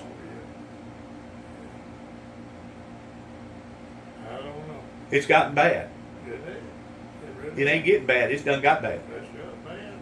And it's gotten dangerous to the point that now you don't even know now if you go to an outing like a baseball outing for your grandkids or whatever. You don't know if you're in an outing or something liable to break out in the parking lot of Walmart or liable to be in Walmart. Yeah. I mean, you don't know where you go and you don't know who to trust. You don't know what's going on. Well, once more, what did the Bible say? It said that Satan will come down in great wrath in the last days because he knoweth his time is short. I can take you to the King James Version and prove that to you. That's over in Revelations. Satan will come down. And we're living in those days. We're living in perilous times. You know what the word perilous means, right? Oh, yeah. I don't. You know, you can, every day you get up and turn television on and things are worse. Every day. Every little bit, maybe a little something. But it's going to mount up every day. Something is happening across the world. You know, I'm originally born in Chicago, north of Chicago, up in Antioch area. Up around the lakes, Fox Lake, Round Lake. And of course, I've always known that a big city like that's always going to have your misfits. It's always going to have the unfortunate. It's always going to have basically the worst of the worst. And, you know, 20, 25 years ago, you kind of halfway expected that in your bigger cities. But it's no longer in the bigger cities. It's everywhere now. It's everywhere. It's in your rural areas now. Oh, Lord, yeah. Yeah, there's places around here. And there's places down here. Call them making meth, drug bins, Yeah. drug. Yeah. Yeah, it's something else. It is. It is. Got to ask you a question. You got a poster right there. It talks about R.W. Wack-Cole. Who was that, and what era was that in? That looks like back in the 70s era. Oh, he was sheriff in 82. 82. Yeah, he was from the community here. He was. Yeah, I hunted with him and everything, feast with him and everything. A little older than you? Yeah, he was a little older than me. Yeah, he was. Yeah, Wack was probably 7, 8 years old. I'm sure he's already done passed. Oh yeah, he had a heart attack. Good old boy, he sure was. How long did he live up to? He He was pretty young. He was in his late 50s, early 60s when he passed away. What got him? Heart attack. Heart attack. The old Whack there, he's a good old boy. He's from here. He lived right up the road there. I done hunted with him, fished with him, everything. How many elections did he win? They just sheriff one time. Sheriff one time. So he was a good sheriff. Well, yeah, he was a dang good sheriff. I mean, we haven't had 2 or 3. You know, A good sheriff, if they're good, they'll be lucky to get voted in that twice. You know why? Yeah. Because they'll go in and they'll clean house. Yeah. They'll go in and they'll clean the community up. Right. Uh-huh. Sure. They won't be like that sheriff we had down there at Weakley County, Wilson, that got elected 9 times. The longest lasting Tennessee sheriff in Weakley County beat all the other counties. Well, in some people's eyes, they say, oh, that's a good thing, that's a good thing. No, in reality, that's a sorry, bad thing. Because he allowed, good well, if you're in there for that length of time, you're going to have clonies everywhere, all those rich farmers and all them people and stuff. Yeah, they basically, they know who to step on and who not to step on, who could get away with this and who didn't get away with that. You know what I'm saying? And basically what they was doing, they was feeding off of that college down there, UTM College. Those parents bringing little girls and little boys down there, and they wouldn't know the law, and the law didn't know them, so they didn't stand a snowball chance and toward getting away with nothing. But yet no, the farmer's son down the road here, because he was the right person, he'd get away having a whole truckload of freaking marijuana, to where this person over here went to jail and got fined $5,000 for having a joint. Yeah. There was a sheriff up yard didn't put up with it either. No sir. You for pusser? Yeah, they didn't put up with nothing. They cleaned that county up best he could. Short time he lived. Well, he lived through his term. But man, that was a mess down there. Well, it was a mess in most of your river rat towns Yeah. at one time, with moonshining and hell raising and prostituting and gambling and Right. you know what I'm saying. They've just changed it over. Now they went from the alcohol now to the drugs, because they ain't got to drink near as much of it and snort near as much of it and still get the same effects. Live a life of wickedness, basically. But God ain't gonna put up with a life of wickedness for too long, is he? Yeah, Didn't he say that he would turn you over to a reprobate mind and let you believe a lie and be damned? See, the Baptists is always taught, once saved, always saved. And they base that off of the fact that no man can pluck you from the Father's hand. I know that you've read that and heard about it. No man can pluck you from the Father's hand. Well, you know what? No man can pluck you from the Father's hand. In other words, you don't have control over my spirit or my soul, and I don't have no control over your spirit and your soul. So no man can pluck us from the Father's hand. But you yourself, or me, myself, can continue to retaliate against God or be cold or callous to the point that he'll give you up. And once he gives you up, the Bible says that it would have been better for you to have never known the ways of righteousness than for you to have known the ways of righteousness and turn from the ways of righteousness. Because according to Jesus' teachings, in which I agree with it 100%, he said the last state of that person will be worse than the first state.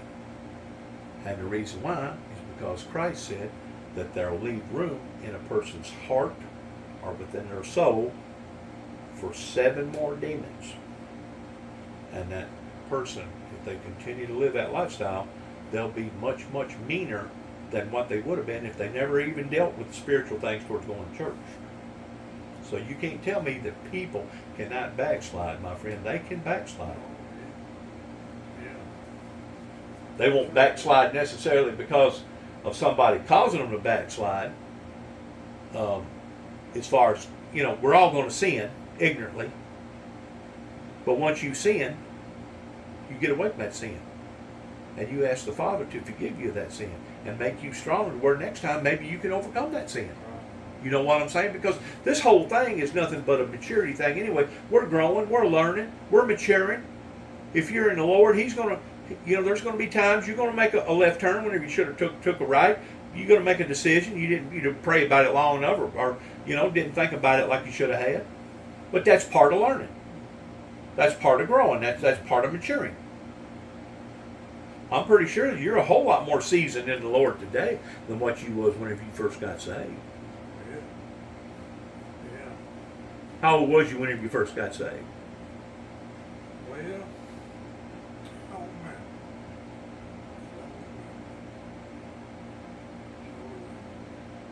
Well, do you remember the event? Did you get saved in a brush arbor meeting? No. Did somebody come to your house? Did you go to a church? I don't believe you have to congregate. Now, one that says you ain't got to congregate, I don't believe that. You can talk to the good Lord that I tell her in the woods. Yes, you can. And you talk to him in the church. Yes, you talk can. to him right down the road. Talk to him on a combine, talk to him on a tractor, or you can talk to him in a duck hunting blind. You sure can. That's just the way I've always said. I said, you ain't got to congregate. So ain't Don Williams. So, Right. Well, have you basically always been a believer in the Lord? Have you? Oh, yeah. Yeah. So ever since you knee-high to a grasshopper, you was basically saved. Yeah. Yes, sir. But there's been times that you made the wrong decision, Oh, everybody does. but you learned from it, didn't you? Oh, yeah, you need to learn from if you don't. Keep making the same mistakes. Eventually, it'll take you down, won't it? Right. You need to ignore them. Got to ask you a question, man. Got to ask you a question. Don't be a jet. Don't feel offended whenever I ask you this. How many dogs do you got here? You got to have at least a dozen No, I got for them to be battling and carrying on the way the table was whenever I pulled up here. 6. I got 6 dogs. Well, they full of piss and vinegar, ain't they? Yeah. They're all rescues. Really? Yeah. That's what we're on. Well, did you rescue the dog, or did the dog rescue you? Well, I rescued the dog, I guess. I don't know. Well, sometimes the dog rescues you. But Sometimes we need a buddy. Sometimes we need a friend. I told my wife, I said, I hope I never die without a dog. Absolutely. And, Or an animal of any kind. yeah.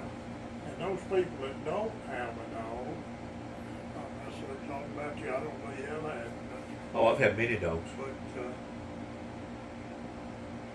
I've noticed something about people that don't have dogs. Past them not having a dog, I'll eventually get to know them. I don't like North Crab. I hear They're just that kind of person. you. I hear you. I'm to a three around here that wouldn't have a dog. I got one old buddy. He used to be a buddy. He was talking. An animal lover. It's not necessarily a dog. Okay, it's an animal lover in general. It don't matter if it's a cow, a horse, a dog. It don't matter. You can convey your feelings towards them, and they can convey their feelings towards you.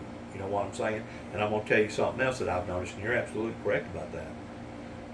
Most people that are naturists, that go camping, those will be the people that help you. In other words, if they find you walking down the road with a 5-gallon can of gas, they'll actually stop and ask you, "Hey, buddy, is there anything I can do for you? Can I give you a ride?" Something like that. Yeah, because they're in tune with nature. Nature is in tune with them. Yeah, And I'm not saying they're all good people, but I'm saying by and large, the people that has anything to do with outdoors like that. I got to notice it a long time ago. Them people that made a big deal out not having a dog or any animal or nothing. So you got to thinking, dang, history goes further than that. Most of them not worth a crap. They're just sorry people. Well, if you get thinking about it, it says in the Bible that God in His kingdom has creatures. He's got 4 creatures. One is like an eagle. And I forgot now, there's 4 creatures that live in the domain of the heavenly kingdom, along with the 24 elders that cry, "Holy, holy, holy," day and night. But I let him know, I've had them all my life. I hope the Lord, when I lay down to be at ease, I've got one. I hope somebody takes care of it. I've got a dog out there right now. A three-legged dog. That a man was laying on his deathbed. He told his son to bring me that dog. Out there right now. Oh boy, he lived with that dog. That's all he had. He carried him. He rode with him to town. He stayed in the car. Best buddy. Everywhere he went, he had that dog. And an old cowboy, and he's out there right now. Very good dog. Where you got plans of being buried at? Shiloh. Where? Shiloh. Shiloh. Right up here. Methodist church up here. All my folks is up there. Where you gonna be buried? Is that the cemetery back in there? Huh? Cemetery back in behind there? Big cemetery right up here. Really? Yeah. I got a plot in Alamo Baptist Church down there just below me, about a mile. That's where most of my people are buried. But now, when my people first came over here, they come over here during the time right after the Revolution, right after the Revolutionary War, basically during the same era of Davy Crockett. Well, I'm the oldest family in this town here. Are you? I'm a Hager, yeah. There's John Leland right there. Major John Leland Hager. Revolutionary War soldier right there. Gun who? John Leland. John Lingland. Leland. Leland. Hager. Hagler. One of the first in this town, if not the first. Right there. They come on a Revolutionary War grant. Before they run the Indians out, or before the Indians left. Yeah. How old was that? This here. Yeah. He come here, and he was born in 17, and I don't know, down there. When did he die? He died before the Civil War, 1855.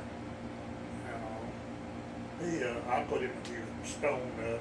Did you? These zero turns mowers were playing the heck with these. Oh yeah. These are soft marble stones. And Yeah. they're tearing them up right and left. And they broke his, and me and my wife put a brand new one up down Poplar Grove Cemetery down there. Real nice stone. I brought that in there. I'm going to put it on the wall right there. I just haven't finished it yet. Somebody said something to me today. It was a nurse when I was visiting my doctor down there in McKenzie. Something about a mansion around here. You come by it. You come by it once or twice. About a mile down the road on the right there. It's gone with the wind looking, Tara. No, this place is supposed to be haunted. An old mansion. Oh, I don't know. He had a mansion. It's on the historical register down here at Frankfurt. Still standing. Guy living in it. It's a mansion. They call it the quarter mansion because it got the quarter side. Actually, John Leland built that. Really? Yeah, they built it with slave and Indian. Hard the bricks right there on the place. It's reputed to be the first brick home west of the Tennessee. Before there's anything in there. May have been. Still standing. In other words, I-40 hadn't been built. Oh, Lord. No, I-4 hadn't been built, no. I-40 didn't get built around here until what, about the 50s? About 50, 55, something like that. Yeah. Well, they had a big commotion down there in Memphis about that highway, didn't they? I was in higher built. Tore them up down there in Memphis. They was going to go straight through Memphis. They said, you ain't going to do it. Oh, had to go around. Had to go around it. Yeah. That messed Memphis up, you know what? But Memphis used to be a decent town. Right. Memphis used to be a place that you could go to and people liked you and you liked them. It ain't that way no more. No, it's not bad. Jackson's getting up. Jackson Yeah. down here. It's a little old town. It Jackson. is. Marshall.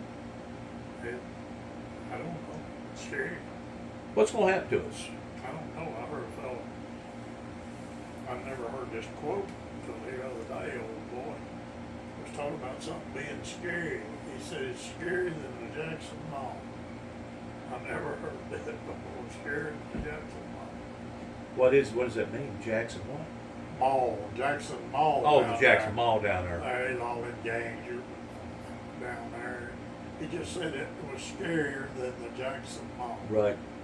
And I thought, I never heard that yet. Well, I seen something on TV at WPSD about 2 or 3 days ago pertaining to these kids that like to go to these parking lots and hang out.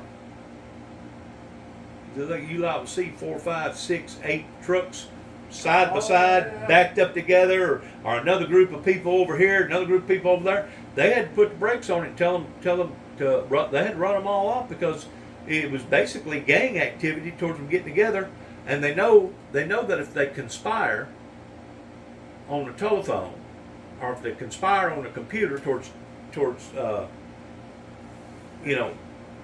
typing in information, that can be heard. That can be Big Brother looking in on that stuff. So what they do, they get together talking one-on-one like me and you right now. That way ain't nobody listening, ain't nobody recording it, ain't nobody gonna listen. And what they've been doing, they've been basically formulating ideals towards going on here, robbing this, robbing that, doing this, doing that. So they're trying to break it up, but I know good well they ain't gonna be able to. So if they don't meet down there in the parking lot somewhere, they're gonna meet down there at the river somewhere. They just moved this old house over here, this mansion over here. It sat empty for about 2 or 3 years, and it got to where there'd be 15 or 20 car loads of them. You know what I call them? They're called flop houses. It's where people come in and just flop. Well, they wasn't in the house. They just out in front of it. They're just together in place. And the law caught on to it, and they come over there and they put a stop to it. And all they done is run off somewhere else. Probably. You know. Probably. But they stopped them over there, that's for sure.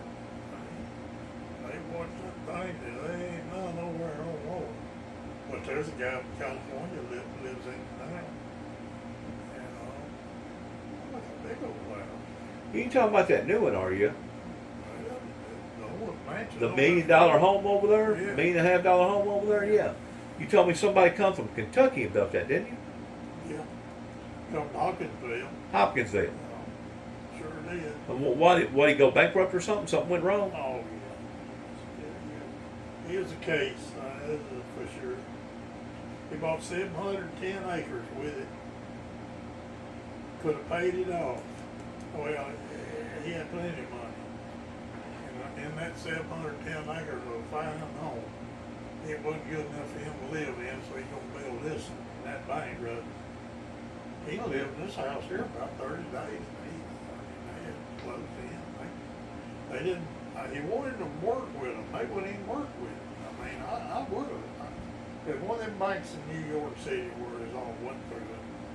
They just wanted to move to work with him for some reason or other, but they'd been better off to have, because they had probably close to $1 million in that house. They sold it for $375,000. So they lost over $500,000 because they didn't work with him, huh? Yeah. They should have worked with him. He was probably gambling on that. That's probably the reason why he was throwing himself in the hole the way that he was, thinking that they'd be merciful on him. But anyhow, he lost it. And, it sat vacant for years. I don't know, 2 or 3 years, I guess. It just sat over there, running down. This guy from California bought it, but he had to buy it through a second party, and it cost him $675,000. But it ain't got the 19.6 acres now with it. The boy lost to 710 trying to build the house. What kind of square footage is in the house? I don't know. Probably a 3,000, 4,000 square foot house. 4,000, Probably got 5 or 6 bathrooms. yeah. It had a bathroom everywhere you look. Yeah. Got a theater in it. Is it 3-story? Has it got a basement to it? Yeah. Does it? Yeah, it's got the basement's a full basement. That's probably his carport, ain't it? No, it's a movie theater down there. Oh, movie theater. Yeah, full blown one too. I mean, except they're not bench chairs in there; they're all recliners. I don't know. So you've been in the house? Oh, yeah, lots of times. Really? How about the masonite and all that stuff? Is that all? I mean, did he put the real stuff in there as far as kitchen and countertops? Is that all nice? Yeah, it's nice. The ceiling's about 14 foot tall. Really? Got high ceilings? Oh, it's got a library in it. It's got fireplaces and fake fireplaces, gas fireplaces Yeah. in every room. And all got a grand staircase, chandelier half big as this store. It's on a cable, and you winch it down, you let it down to change the books and clean it. That thing probably cost $20,000 or more. It's a mess. Overkill. Somebody put a real bad overkill on that deal, didn't they?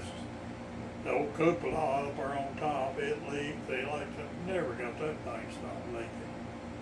It's been a nightmare. Did they build it on concrete? It's all concrete. It's all concrete. Really? Walls and everything. Really? Yeah, it's horrible. Yeah, they come in there and it look like a Lego blocks or whatever that is. Yeah.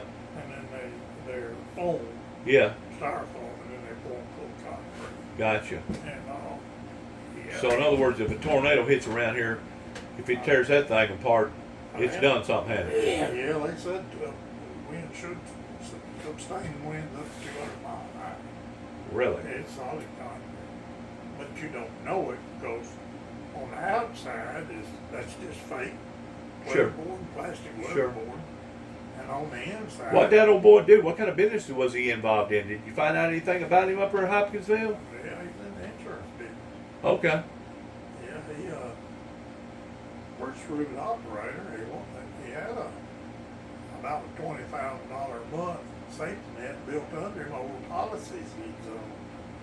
He was a shrewd operator, though. Yeah, he was that, but he just. Kind of like Donald Trump. Donald Trump was a shrewd operator. You know it? Yeah, he's about like Donald Trump. He's an idiot too. Really?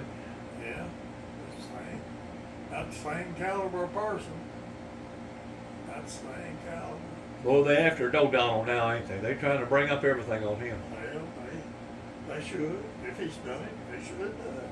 Absolutely. I mean, if he was selling material or showing material to people that he shouldn't have been showing top secret stuff to, that he should. Well, put it this way: what would they do to me and you?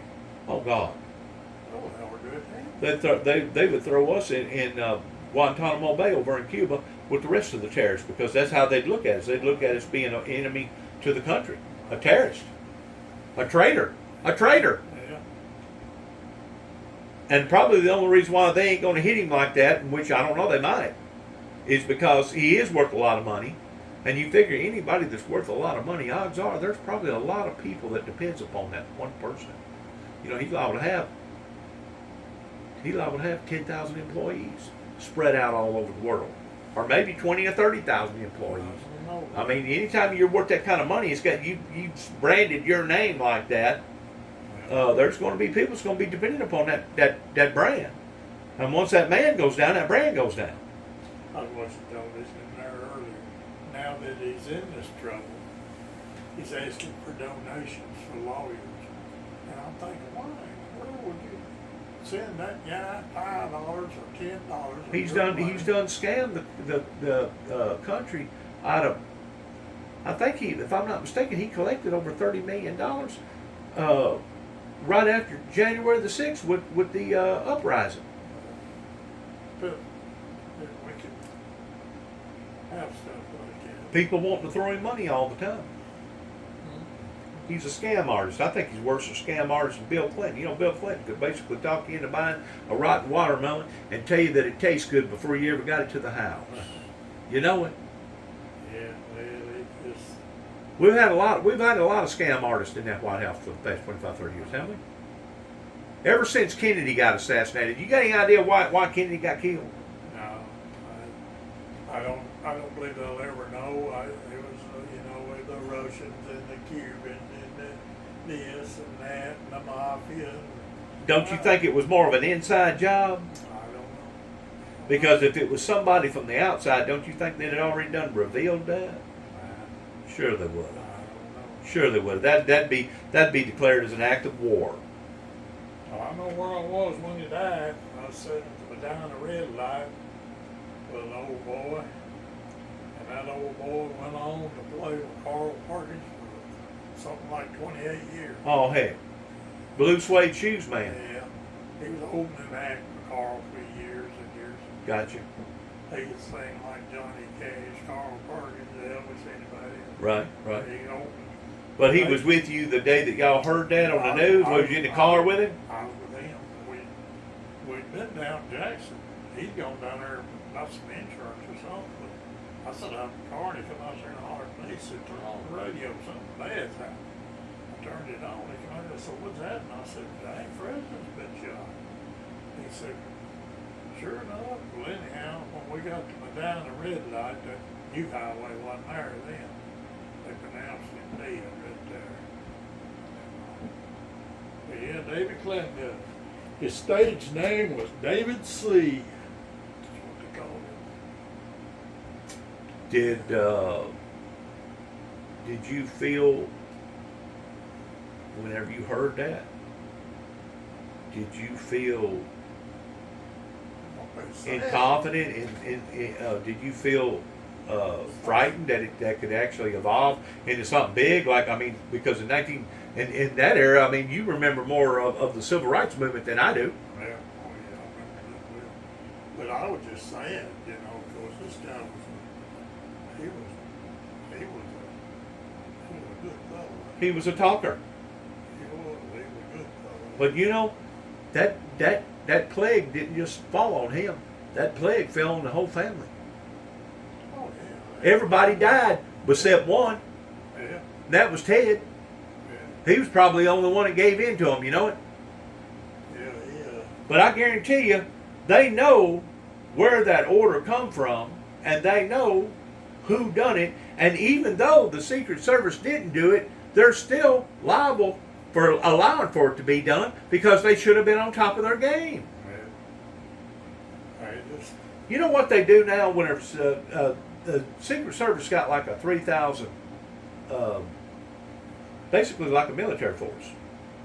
And if they know that the president was fixing to be up here in Paris at the courthouse doing some kind of special something, there'll be Secret Service that'll come up here secretly, probably about a month before he ever comes in here. Oh, yeah. And they'll go through people's legal rights. They'll go through people's files. They'll see who the mean ones are. They'll see who the ones that was violent, the ones that wasn't violent. And they'll pretty well trace everything around there. And then they'll bring some more people in. And then there towards the last, they'll all come in. They'll come in. Oh, yeah. And they may look like they're UPS drivers. They may look like they're out here working on the power lines or something. You know what I'm saying? Mm-hmm. They'll be disguised. Oh, yeah. They won't be obvious. But they not only do that with the President of the United States, they do that with all formal leaders. Yeah. They sure do, because we can't afford to have a leader, let's say a leader comes over here from China and he gets assassinated. That would be a bad deal. But it would be a bad deal too if our president was over there and he got assassinated over there. Oh, yeah. So they don't just take care of one or two. They take care of all of them. That's on. I'm just like the Pope. They ain't gonna put the Pope out here in wide open. No. Once you create a name for yourself like that, there's liabilities that goes along with it. Oh, yeah. That's the reason why all them people move off to Hollywood and live in them billion-dollar freaking homes over there, is because the law protects them. Yeah. How about the strikers going on strike? You know what's causing that? Internet, artificial intelligence, telephones. See, I know you remember this. Watching the VCR tapes. Every time you put in a movie VCR, it had a flash thing on there. FBI, FBI warning up to 5 years in prison, $10,000, this and that. And see, the FBI was really good about piracy back then. They'd catch you real quick. Well, now with the telephone service being like it is, and everybody having a camera on their telephone, it's too much of it. They can't keep up with it. So now you can actually go in to the movie theater on a movie fixing to come out Friday. That what's that guy's name? The guy that created the atom bomb. You can go in there with your telephone, like your telephone is right there in your pocket, right there. All you gotta do is hit the record button, and you're sitting there and you're watching the movie while your telephone's recording the movie. You take that telephone back home, you edit it, You cut it, you censor it, you make it look good, and the next thing you know, you can start selling that movie online just like a VH or a CD, or giving it away or whatever. And that's what they're saying. The Hollywood movie people, they can't make a living in it no more because of that return, the telephone. The FBI allowed for that to come on board and didn't stop it or didn't put guardrails to be able to control it. Right. And now it's just a Wild Wild West show out there. It'd be hard to draw it in, man. It'd be hard to draw it in now. I'm not saying that they couldn't, but it would take an act of Congress to do it. You know what? It'd take an act of Congress, man. Good seeing you again. Good seeing you too. Come back whenever you feel like it. I hate it that you don't feel so good. I might be here and I might be somewhere else. I don't ever know which way I'm going. This old chair right here, at one time, did that thing used to be a wheelchair? No, that's a man made that in 19. Dates on it, 1901, I believe. Right. And it's made out of hams, horse hams, and just stuff he's found. Is what it amounts to. Wow. And all, just parts and pieces. They made it in 1901. There's a plaque on the back of it there. When I first saw the chair, it was in fine shape. And oh boy, he's a picker. He'd been a picker for years, 4 pickers ever on television. And it wasn't no when I thought about it when he first got it, and it was in fine shape. I said, it's a museum piece. He said, what do you think it's worth? I said, I bring $500 if it'll bring a penny. Well, he took it to Atlanta, Georgia, and sold it to a woman that was going to build a ranch-style house over in North Carolina on one of them mountains. And There's still people to this day that's got more money than they got sense. so anyhow, it ended up some way or another getting out in the shed or something right there, and he got it. She called him all the way up there in Tennessee and said she wanted to give him a chance at the chair back. He said, I went down there, but it wasn't like when I sold it to her. And She don't let it weather, He huh? called me. He lived in Big Sandy. He told me he got the chair back, but I might want to come look at it. He let me have a chance at it. So of course I didn't get near that. It doesn't got in bad shape. There's nothing broke on it or nothing. No, it you has just- a leather seat in it. You just have to take it apart piece by piece It just needs to be. and recondition all the wood and probably the metal. Take a little bitty sand blaster or something and sandblast all the metal, you know, and make it look real good back again. I mean, you could liven it up, but Jesus, it'd probably take you a week to do it, to get it there. Didn't you have another motor that was sitting here beside these other two right here? Have you sold one of the motors? No, it's all I had there. I've got 2 or 3 more of them. Do you? Yeah, 4 or 5. And, What kind of music you got here? What's on your CDs here? mainly Ralph Stanley and stuff like that. I like the old. I like simple music. Got you? Banjo and just singing. I don't have to have an orchestra going. Got you? Got any original Hank Williams? No, I got anything with it. I like Ralph and people like that. I like Appalachian music. Yeah. Appalachian You said that you had your daddy up here on the wall. Where's he at again? music. No, I hadn't got my daddy up there. You don't have your daddy up here on the wall? No, I don't. I should, but I don't. That's Huh. my granddaddy there. Not my daddy. Where at? Right there, me and him when I was little. His name was Roy too. Roy who? Roy Hagler. I've seen him before. When did he die? Oh no, you didn't see him. Maybe I didn't. No, he died in 48. You and him look identical, don't you? I mean, y'all look identical. He was a good fella. He was a big farmer. Big farmer. So he was born in 1800s. Yeah, 1890. 94 or 84, I forget which. Yeah. Just a bunch of old folks around here, you know, that's old boy right there, don't the dog. Old California. That's me right there. Noah Will, Carlos Rye, Bobby. And say out of us five right there, there's two of us left. How old was you in that picture right there? About 4? Right there beside your grandpa? Yeah, about 3 or 4, I guess. So what year was that thing taken? Probably about 46, somewhere along in there. Well, about the World War II era? Yeah, oh yeah. Yeah. Times was hard back then, wasn't it? About 45, I guess. Time was hard back then, wasn't it? Well, yeah, we had plenty to eat, but you know, there wasn't no electricity or nothing. You know, we didn't have no electricity. We had open fireplace, filter hose, and everything else. What kind of gun you got right there? Well, that's a fine old gun. There's a story behind that gun right there. Well, tell me about it. Guy got it during World War II in Germany, found it in a holler log, and brought it home, and it lived over here at Nixon. And when I was a little boy, I liked that gun. I liked that gun a whole lot. It's a fine European built mark. I'm gonna go and tell the whole story now.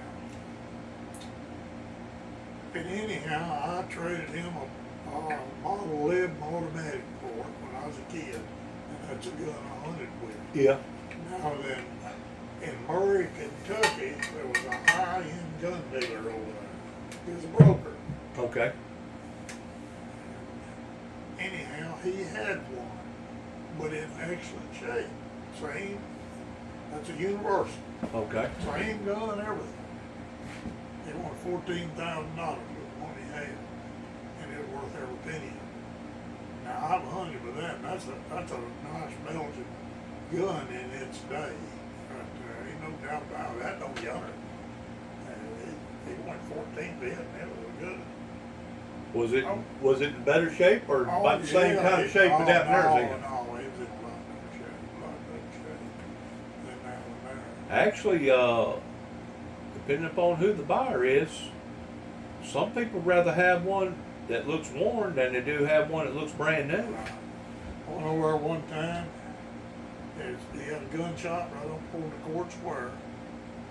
He was a gun broker. Everything, it wasn't like you people walk in wanting a duck gun. He didn't have nothing like that. But anyhow, he had the door locked. And I was peeping through it, and he looked up there and seen me come out of the back room and looked and saw me up there at the front shop. Come up there and opened the door, locked it behind me. He said, "Come on back here in the back, I'm working." I went back there and he had 5 double barrel. I saw double barrels. Fine double barrels. He had 5 laying on the table back there. And when I saw him, I thought, oh me. I said, "What are you doing?" He said, "Well, I just bought these guns, and I'm going through them, checking them, seeing if everything's all right." And 5 of them. I said, "What are they worth?" He said, "Well, I don't know yet, but I give $1 million for the 5. 5 double barrel shotguns, you get $1 million out of a collection in New York. Lord. These guns are 100 years old, probably never had a shell put in them. They're trading. They're Strictly. Queens and Kings want them, and Saudis and Arabs and people like that. Strictly collectors. Oh, Lord. Something you hang on the wall. Oh, man, they were just a work hard. He opened one of them, unbreached it, and told me to watch it. And when he closed it, too, he couldn't tell where it breached. I said, "Well, open the thing again." He opened it back, and I was standing right there in front of him, and he closed it real slow, and it snapped shut, and he couldn't tell where it was. That accurate. Oh, Lord. I mean, That accurate. and the scroll work was, that's what happened. The scroll work on it, just unreal. It probably took over 2 or 3 years. They tell me that it took at least 5 years to build a gun like it in Belgium or Germany or places like that, Yeah. Italy Yeah. and all. And it Well, that's kind of like your Beamers, your cars, those expensive cars. Oh, They get they basically hand make everything on that car. Hand make the leather on the seats, hand make the wood on the interior. Everything on that vehicle is handmade. Rolls Royce, Beamers. That gun right there won the world. Not that particular gun. I bet there was hundreds of them. That's what they made. But that won the World's Fair. He bent it down a long time. What do you think that thing's worth? Oh, it ain't worth much. He broke the stock during World War II. I see He that. told me, he said he had it in his backpack. He said, man, I don't know how he was in the Battle of the Bulge and everything else. And I traded to him when I was a kid, just like I said. I hunted with Traded him for what? Another gun. You traded him another gun. Yeah, I traded him. So you probably don't have $250 in the gun. Well, I've got a couple of hundred in it, I guess. And so. But it probably bring it easy, what, 5? No, it won't bring nothing now. No. It's got some work done to it and all. I just brought it. Did you keep up with that old boy that put $1 million in them 5 guns? Did he sell those guns and make a turnover? I'm sure he did. I don't know. He's turning over so many guns. You know, people buy antique cars all the time and then turn them over and make money on them. That's all he done. He didn't buy a key. He bought himself. Trade. That's what he did. He's a doctor. Dr. Trade. but that's all he dealt with was gun stuff. Guns and high-end guns. High-end guns. Not junk. Not no Remingtons. Not no Winchesters and all that crap. That's junk to him. You know. He had Sig Sauers, Holland and Hollands, Universal, stuff like that. Let me ask you a question since we're on the conversation of guns. You know, we was talking a while ago about the FBI letting the Hollywood industry down to the point that now this entity has come into our lives to the point that now just about anybody can pirate a movie and put it out online and either sell it or give it away or whatever. It's kind of the same way with just about a lot of stuff, isn't it? To where you used to have real strict laws on stuff, and now it's just a free-for-all, isn't it? It is. I mean, they're talking about these ghost guns all the time. Well, it's not just the ghost guns, but how in the world can people go out here and buy a semi-automatic weapon, an AK-47, or a standard gun that's going to shoot a freaking bullet that big or bigger, automatic that's made nothing but to kill? I know.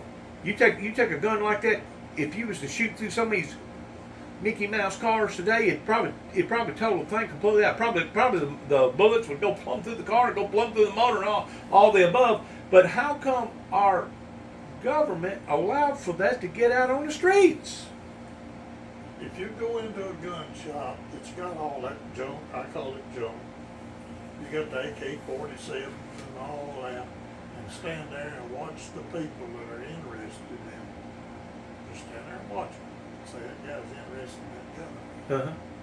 You'll see a bunch of idiots now, I'm telling you. Well, yeah, but if now, it was a good, fine shotgun hanging up there, they want to get there and look at it.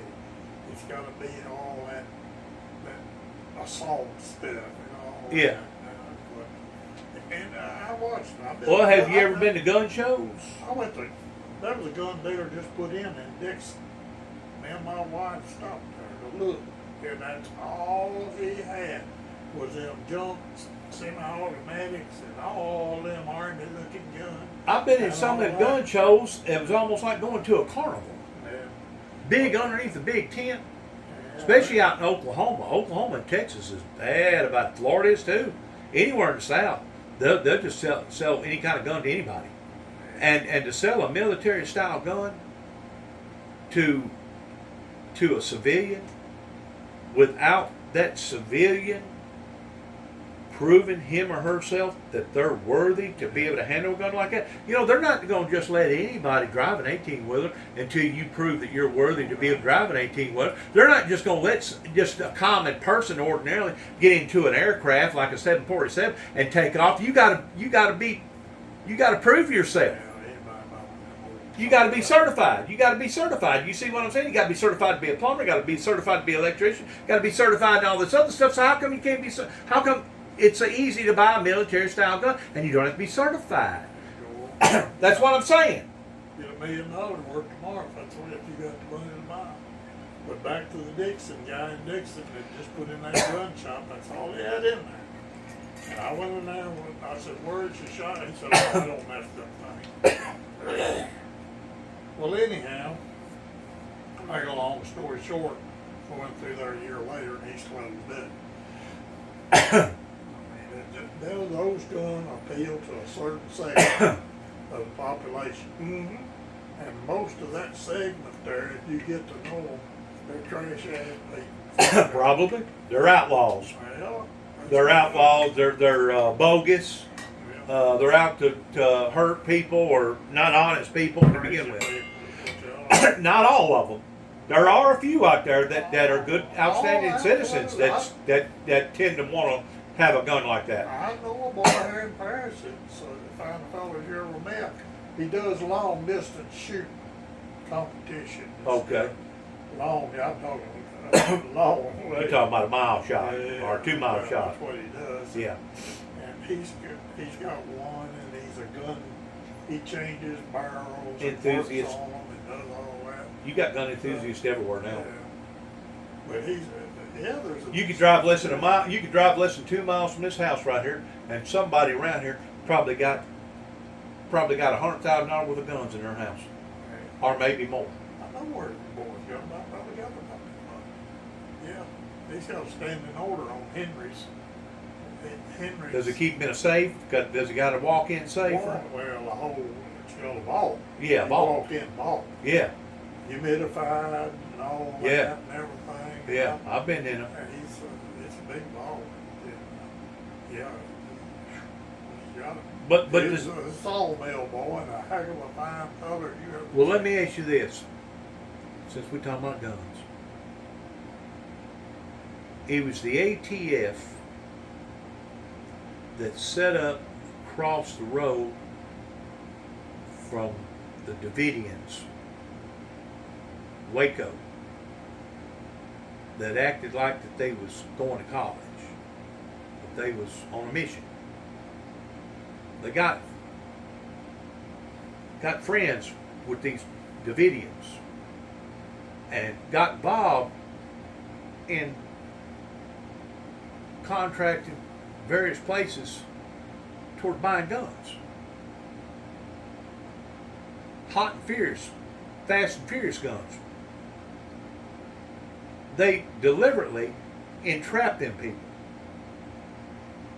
and then turned around and raided the place and busted them because they didn't pay a certain tax on an automatic gun versus a semi-automatic gun. Now, was that right?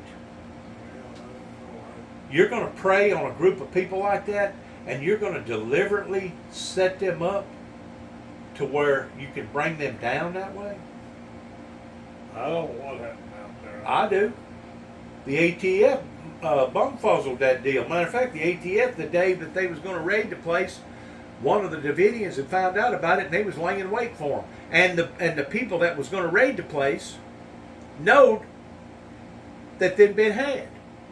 They know that it'd been spoilt, but they went ahead and done it anyway. And that thing turned into a bloodbath, and then they turned around and barbecued all them people down there. You think that was right for the government to cover all that stuff up like that? I don't even know that. Well, first of all, entrapment tactics is not legal in all states. Did you know that? Well, sure, I would think it's not legal in all states. No, it's not legal in all states. There's only a few states that allows for that, and Texas is one of them. I don't know. I don't want. It's not like this Kennedy deal. John F. Kennedy deals. You see, there's so many fails and so many. Now you know as well as I do, the Kennedy deal had to have been an inside deal. I don't know. That's what I'm saying. I don't know. I don't know what his inside deal or all of them wanted his name out there. That's what gets me. Is a lot of these people. He was the fall guy. He was the fall guy. You know that, right? They don't mind killing somebody if they can get their name out there. They'll And kill go you around. quicker than they'll kill a fly. Yeah, You hear me? yeah. They got more compassion for a dog or a cat than they do a human being. They won't, as long as somebody's talking about it. That's what's wrong with Trump. But Yeah, you're right. As long as somebody's talking about it, he don't give a dang how they talk about it. Yeah. As long as they're talking about He's it. getting recognition. Yeah. And that's the way with these people that are committing some of these crimes. They're going to die. They figure that. That's part of the collateral there. They're going to go. But they're going to take out 8 or 10, 15 people. But they're gonna get their name. They're gonna get their name in the They'll get it headlines. all ain't over the news. I told them why. But they? Like Bonnie and Clyde, Yeah. or some of them other gangsters. They know what they was doing. That they was gonna wind up on the wrong end of the law. Oh, yeah. But what gets me is why they don't stop putting their names on television. Just call them Mr. A or Mr. X or something, or a young man 27. Well, they have stopped some of that. They have stopped some of that. I believe it'd help if all the news people get together and say we're gonna quit naming. They have stopped a lot of We'll that have the power. because they're gaining recognition. Is have what all they're the doing. pertinent information about it, but just don't call them. Well, you know, some of them commit a bad crime, like on a famous person, and while they're in jail, they write a book about it and then sell it to an agency and make millions and millions of dollars off of it. You know it because they have targeted a famous person. That's the reason why the famous people in LA live in LA down there where Hollywood is because they got the law down there that'll protect them. There's a thin line. Whenever they say whenever you get to the top, it's lonely. It really is. There's a very thin line that you may have gained notoriety, but at what cost? Because usually it affects not only your life, but everybody else's life around you. Yeah. Sure does. And that can go just as quick towards good notoriety versus bad notoriety. I tend to wonder in today's society if people don't think more of you by bad notoriety, like Bonnie and Clyde, than they do, or Jesse James. Did I tell you I was kidding Jesse James? Yeah. My great grandfather that brought my grandmother into the world, she was a James before she got married to a Jordan. He was a James, and he only lived to about 53, 54. He died of cancer. But yeah, I'm kin to the Jesse James gang. I was in the. I mean, to me, it's nothing to brag about. Some people brag about because they're kin to them. I actually come through the back end off of Frank James because it was Frank James that had the children that the bloodline went all out. You know what I'm saying? Jesse James has got 2 kids buried over here. Yeah, I know that. But Danville? no. No, not Danville. What is his name? That town? Over there at Camden. Yeah, on the other side of Camden. Yeah, Waverly, yeah. I was in the Army with an old boy. And he's a Barker. Ocala, Florida. One time I asked him, I said, John, you ain't kin to Marlon Barker and the boys? He said, yeah, that was my grandma. I was in the Army with another fellow named Donald Black. I was sitting there watching television, it's been 15, 20 years ago, watching television, and there he was. I'll be there. He was Grand Wizard of the Blue Gloves Clan. And when he was in the Army, I sensed that, but they didn't have no use for him then. And here I am watching television, they talking about Donald Black. And I told her, I said, I know Donald Black in the Army. Grand Wizard of the Blue Gloves Clan. Well, I had the president of Hell's Angels call me the other night. Sure did. Yeah. Sure did. Who is head of it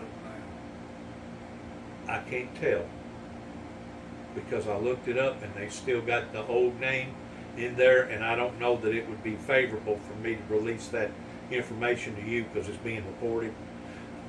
So I will refuse to put out his name right now. Now, once it becomes public, once they put his name out there, then I can tell you Why are you recording this? to put it on my stuff. Put it on my stuff. I just like to talk about old stuff and history. I'm a history fanatic. That's why. But yeah, he gave me a call and he told me about his sister dying, and that he was going to take her body back to another state to have her buried, and that they was going to have a big showdown over his sister's death. And sure enough, about 2 days later, he sent me a picture. Motorcycles as far as you can see. They're not actually. There's a lot of Hell's Angels that's got a bad name because of their dealings with certain things and with certain people. But by and large, whenever that tornado hit over there in Mayfield, Kentucky, they were some of the most givingest people towards taking the shirt off their back and giving it to people that needed the shirt. Okay. Food and shirt and stuff like that. It's a club. It's actually not a gang. It's a club. They call them a gang, but they're actually a club.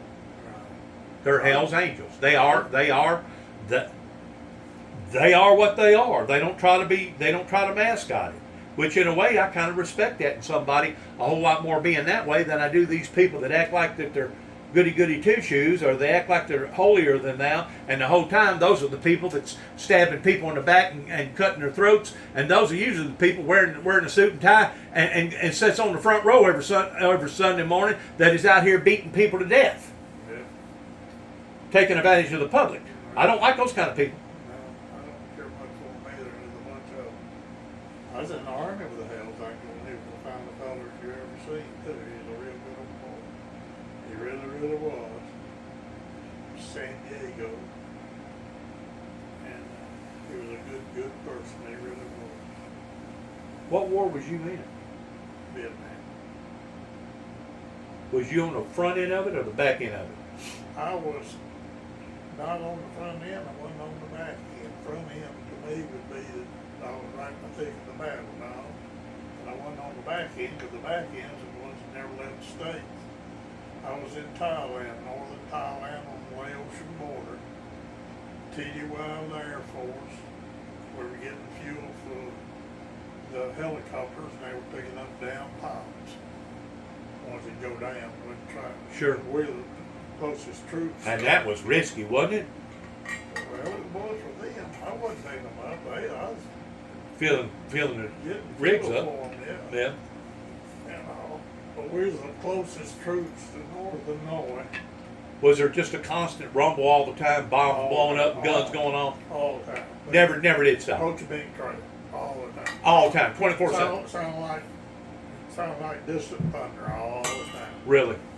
Night you wake up, go out, and it'll woo.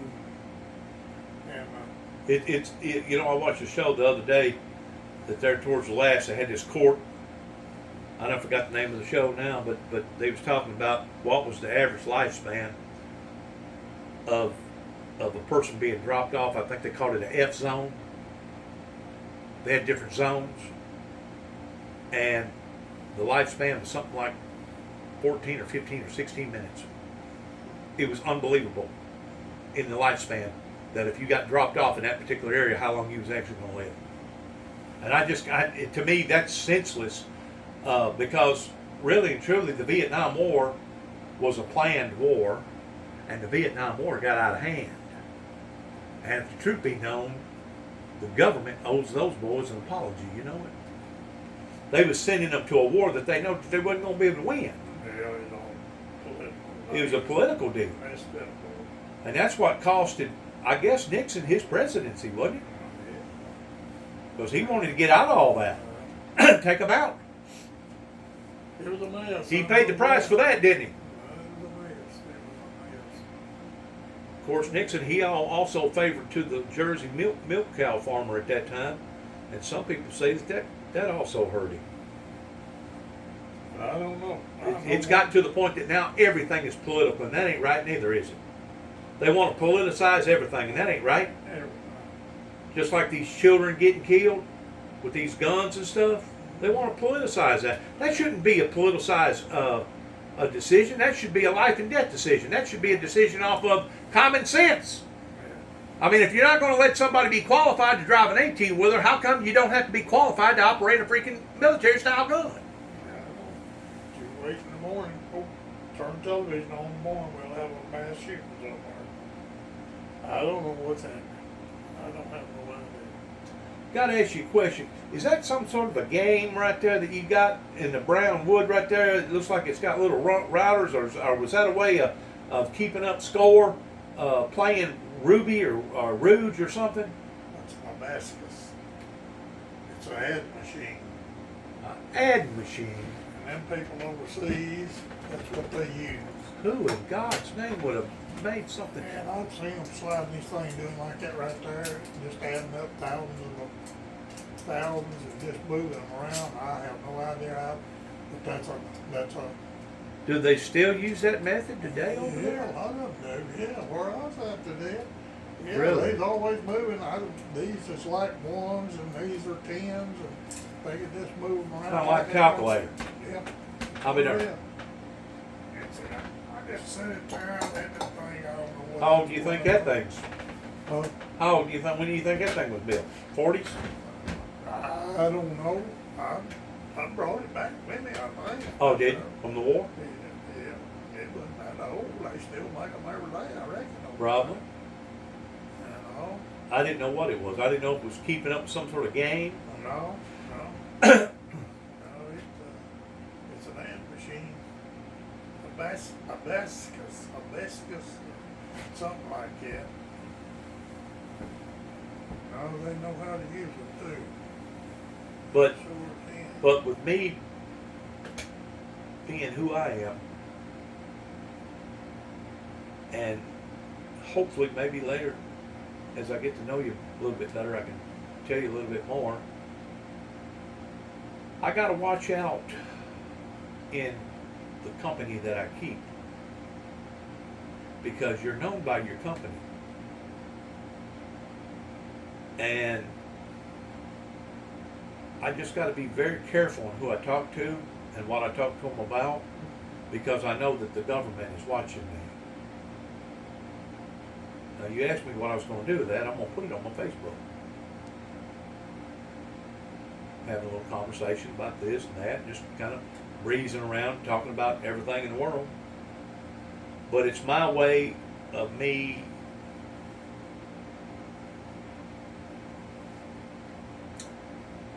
liberating what the government has tried to do.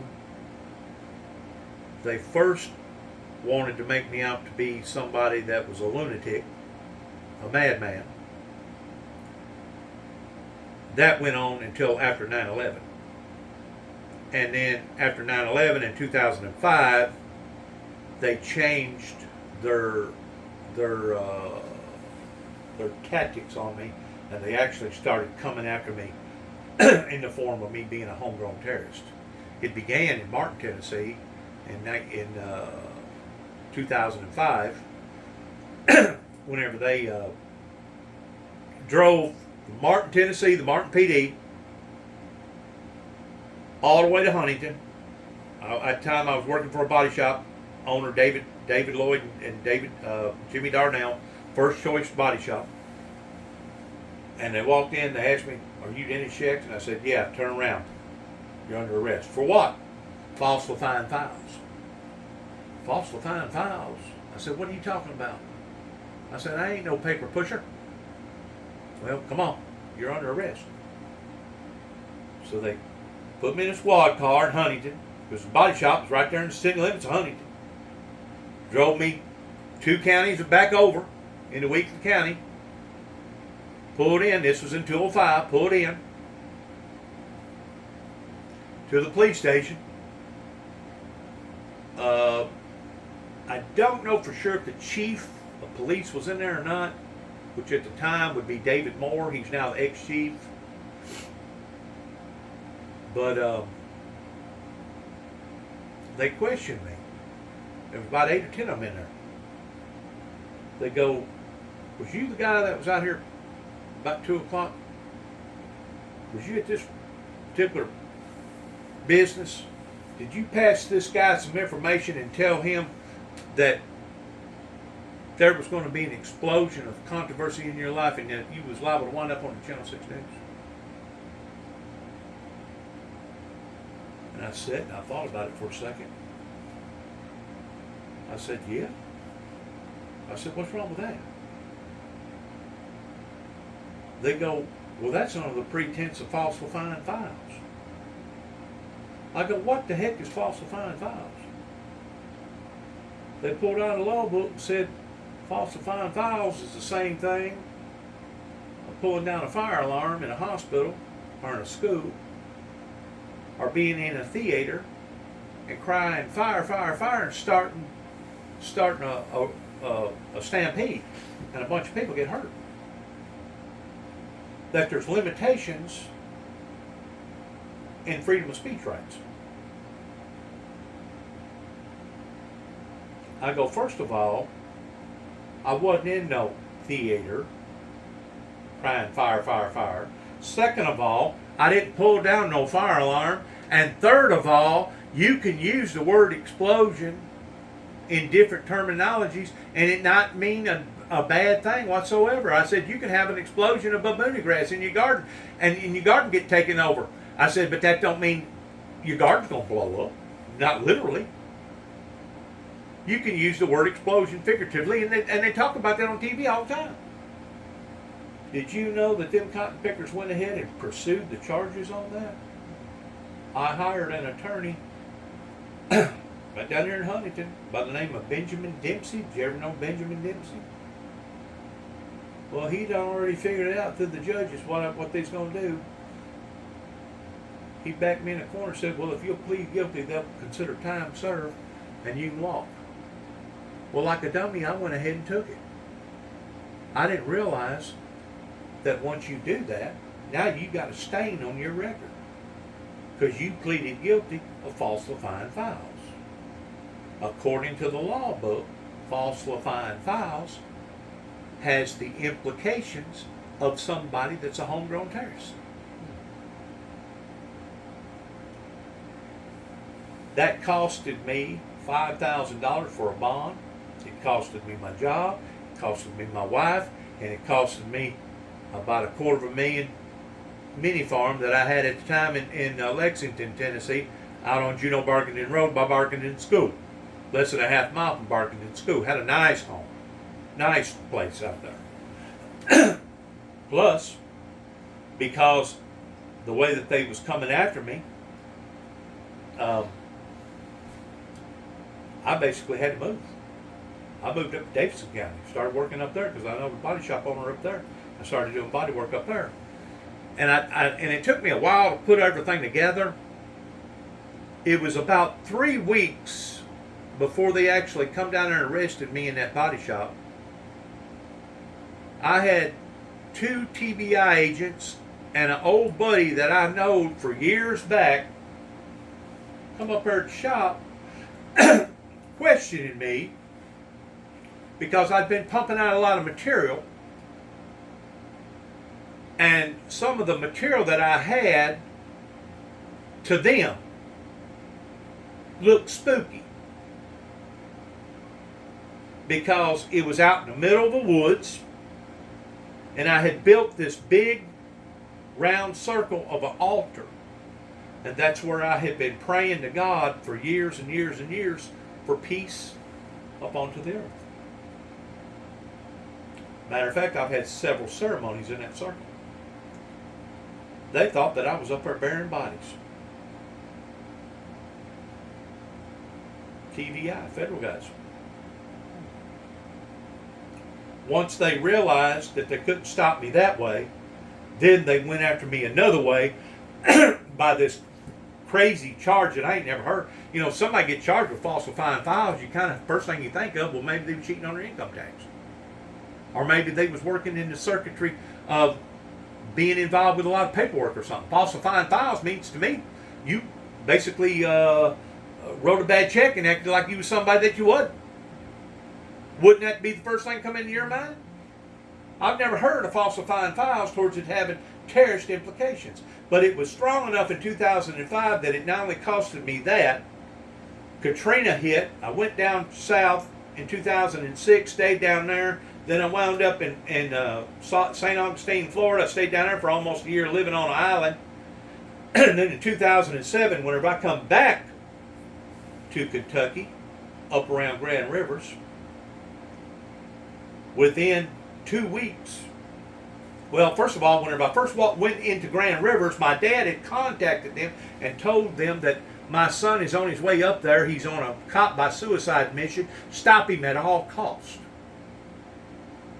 Well, you don't put out a bogey like that on somebody and think that those people up there ain't gonna take that serious.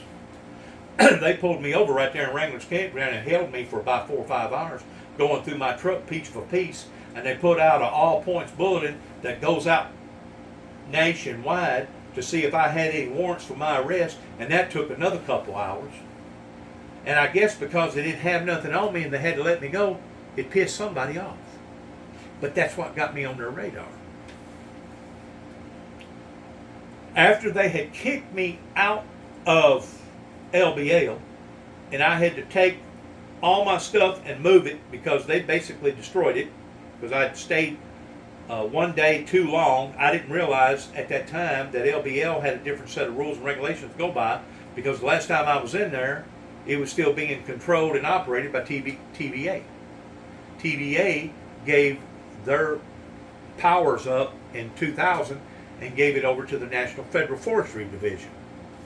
And those National Federal Forestry Division, those guys that work for the Forestry Division, they've got access to go in Kentucky or Tennessee, because part of LBL is in down towards Dover, Tennessee, as well as up towards Grand Rivers. So they don't have to have special paperwork to exchange authority purposes. They're federal. After they kicked me out, I went to a campsite over in Aurora, Kentucky. At the time, it was called Earth Daddy's Campsite. And I didn't have no idea what kind of campsite it was. I just know this. They was going to charge me $2 a night. And they had hot water, a bathroom, and a shower. And I thought for $2 a night, I'll go ahead and pay a whole month. Because they done already kicked me out on the other side of Tennessee River. Couldn't stay over there. In the meantime, God spoke to my heart. He said, pump out, go to Kinko's, go make up some more material, and start passing it out from Grand Rivers up to Calvert City, from Calvert City on up to Paducah, stopping at every one of the churches, only passing out material at the churches. Wasn't putting it up underneath people's doorstep or in behind their windshield washer. By the time I got to Paducah, Kentucky, I was greeted by 8 cops in 8 different cars apprehended me and taken me to the Paducah precinct. In the meantime, I'm driving this truck, and I'm driving right now. This is along about June, last part of June. And I stay in there for about an hour or two. And finally, this white-headed man come in there. You can tell he's wearing nice clothes and everything. He gets to question me. He said, "Was you passing out this material?" I said, "Yeah, what's wrong with it?" He goes, "Well, it says something in here about electrical disturbances." I go, "Yeah. God had told me to tell people that there was going to be massive electrical disturbances to come." He goes, "You ain't planning on creating electrical disturbance, are you?" I go, "Where's this conversation going?" He goes, "Man, I don't know if you know this or not, but we have shut down the Kentucky Dam, and we're up there right now with FBI dogs looking for bombs, thinking that you're going to create electrical disturbance." I go, "How in the hell did you get that out of this?" I go, "You people's imagination is running wild, man." They actually put it on WPSD News. They didn't put my face and my name out there, but they put that they'd shut that dam down for about 3 or 4 hours, stopping the public. Sure did. And you know the bad thing about it was, I was still camping at that same campsite. Less than 10 days later, I've already got my PJs on. I'm in there, got my Bible, got all my stuff in there, just doing my own little thing. I'm in a red tent. By this time, I've already basically went to sleep, and all of a sudden, my red tent started glowing. And the thing about it is, where I was camped at, there wasn't but like 2 campers down there. And I didn't know that the campsite had a bad name towards a bunch of druggies and a bunch of gay people down there doing stuff that wasn't supposed to be doing. But all of a sudden, my red tent started glowing. And all of a sudden, I heard somebody on a PA say, "Come out with your hands up." Well, at that point in time, I know this is the police. So I walk out, and there's a freaking flood of freaking lights, automobiles everywhere. Those big LTD Crown Victoria vehicles like you drive over in Kentucky. Had like 7, 8 of them. That was all sitting there with all their headlights pointed at me. Well, I had this guy that was supposed to have been the supervisor questioning me if I had any intentions of blowing up the Kentucky Dam. I said, "Where in the hell are you people getting this information from?" He said, "Well, we got an anonymous telephone call." I said, "Not from me, you didn't." I said, "I don't know what's going on here." There was 2 TVA guys there. There was 2 FBI guys there. There was 2 deputies there from Murray, Kentucky, because it was in their district, in their county. There was a supervisor there and somebody else there. It was like 7 people, and it's recorded. It was recorded because I went to the Murray, Kentucky police station, and I got a copy of it. So they can't deny that it didn't happen. But they was trying to bury me. Literally bury me. Next morning, went to sleep, woke back up, got to thinking about it. This ain't right. I got down on my hands and knees, and I started praying to God. And I mean, I really prayed to God. I said, "God, what's going on here?" He said, "They're wanting to take you out." I said, "Take me out?" He said, "Yeah." He said, "If they can take you out of open population, then you will no longer be a threat to them." He said, "You ain't done nothing wrong. You didn't threaten nobody. You're trying to warn these people of things that's going to occur." But they blowed it out of proportion. You know what? Less than 72 hours, I done packed up everything that I had and headed out west. I stayed in Denver, Colorado for about 4 or 5 months until things simmered back down, and then I come back. But they were sure trying to bury me, man. See, whenever TVA was running up until 2000, they didn't have no stipulations in how long that you was supposed to have camped in a certain area. Or if they did, I didn't know nothing about it. And the first time I went up there was 1989, and I actually stayed at my campsite for a whole 40 days and 40 nights while I had this sword that was supposed to have been used only as a temporary teaching aid, but Secret Service intervened in that in 1989 and confiscated it from me in Madison County. And that was another violation of my rights, because the sword was locked up into a showcase box that you could physically see but you couldn't touch. And why in the world would have they arrested me for a deadly weapon whenever it took them over 30 minutes to get it out of the case, throw it in the back end of the car, and then destroyed it? You know why? Because they didn't want me to grow. They didn't want me to mature. They didn't want me to become what God wanted me to do. They were stopping it. And I don't know if you know this or not. You act like you do about the Bible.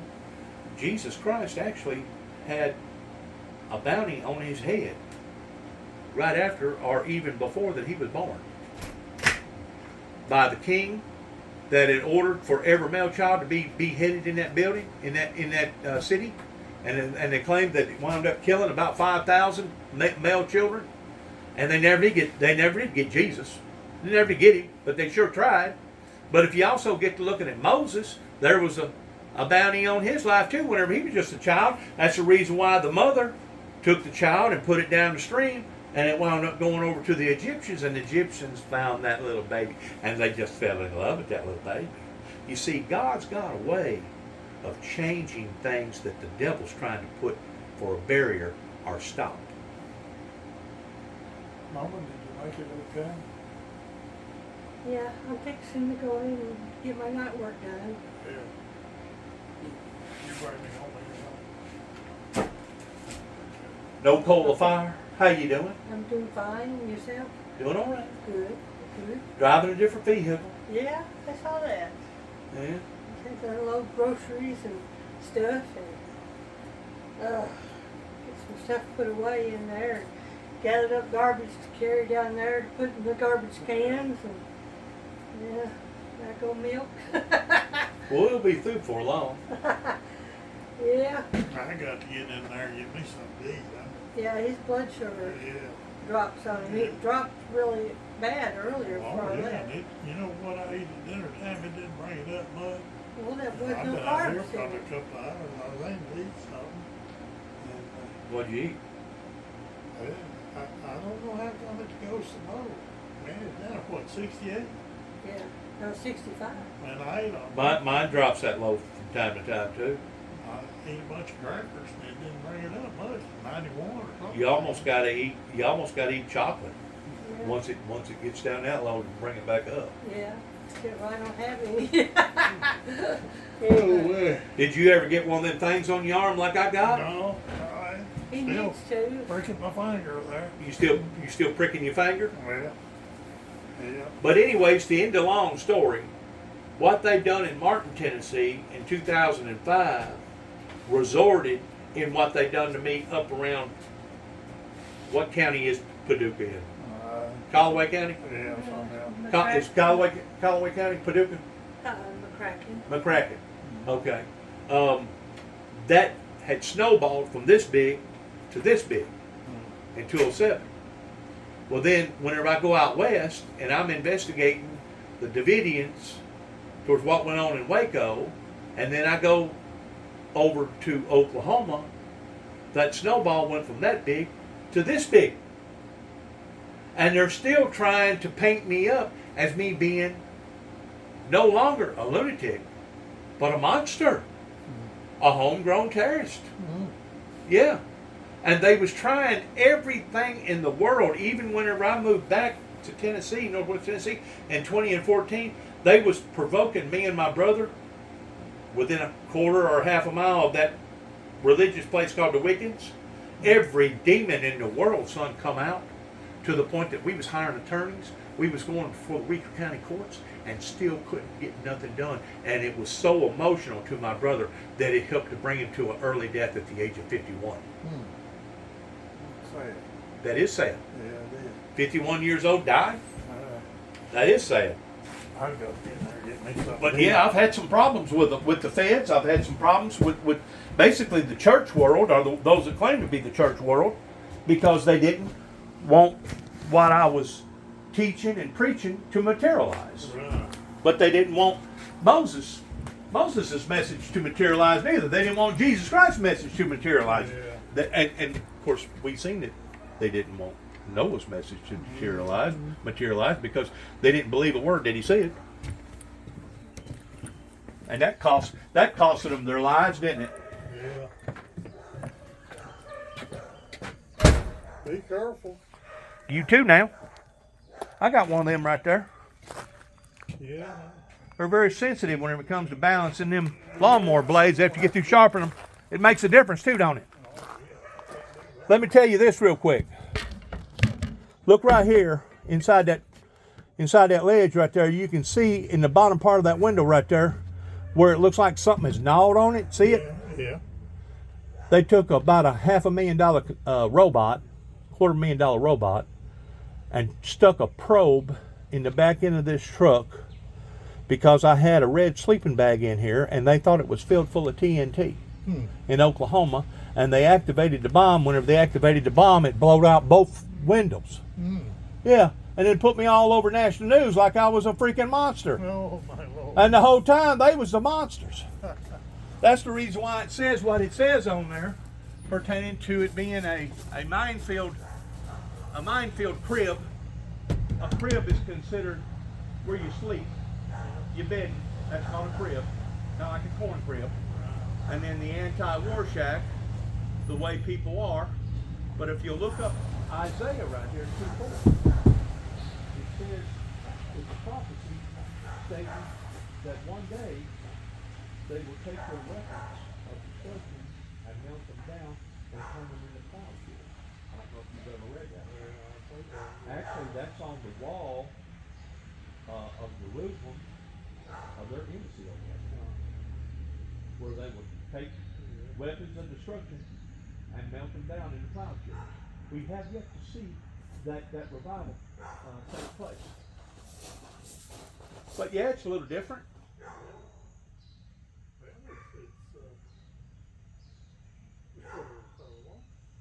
Well, I mean, the truck has been, I just imagine this is probably a vehicle that's probably been witnessed, and I ain't trying to brag or nothing, but I'm gonna say probably well over 100 million people have seen this automobile, to the point that I can go to the river, I can go to any county, or anywhere just about it, and they'll identify this vehicle. And you know what most of them will do whenever they notice it? They'll back up. They'll look at it hard, and then they'll act scared, and then they'll get away from it. Yeah. They're like frightened of it. Hey man, good talking to you. Come back and you get a chance. I'll do it. All right, we're gonna see you. Take care now.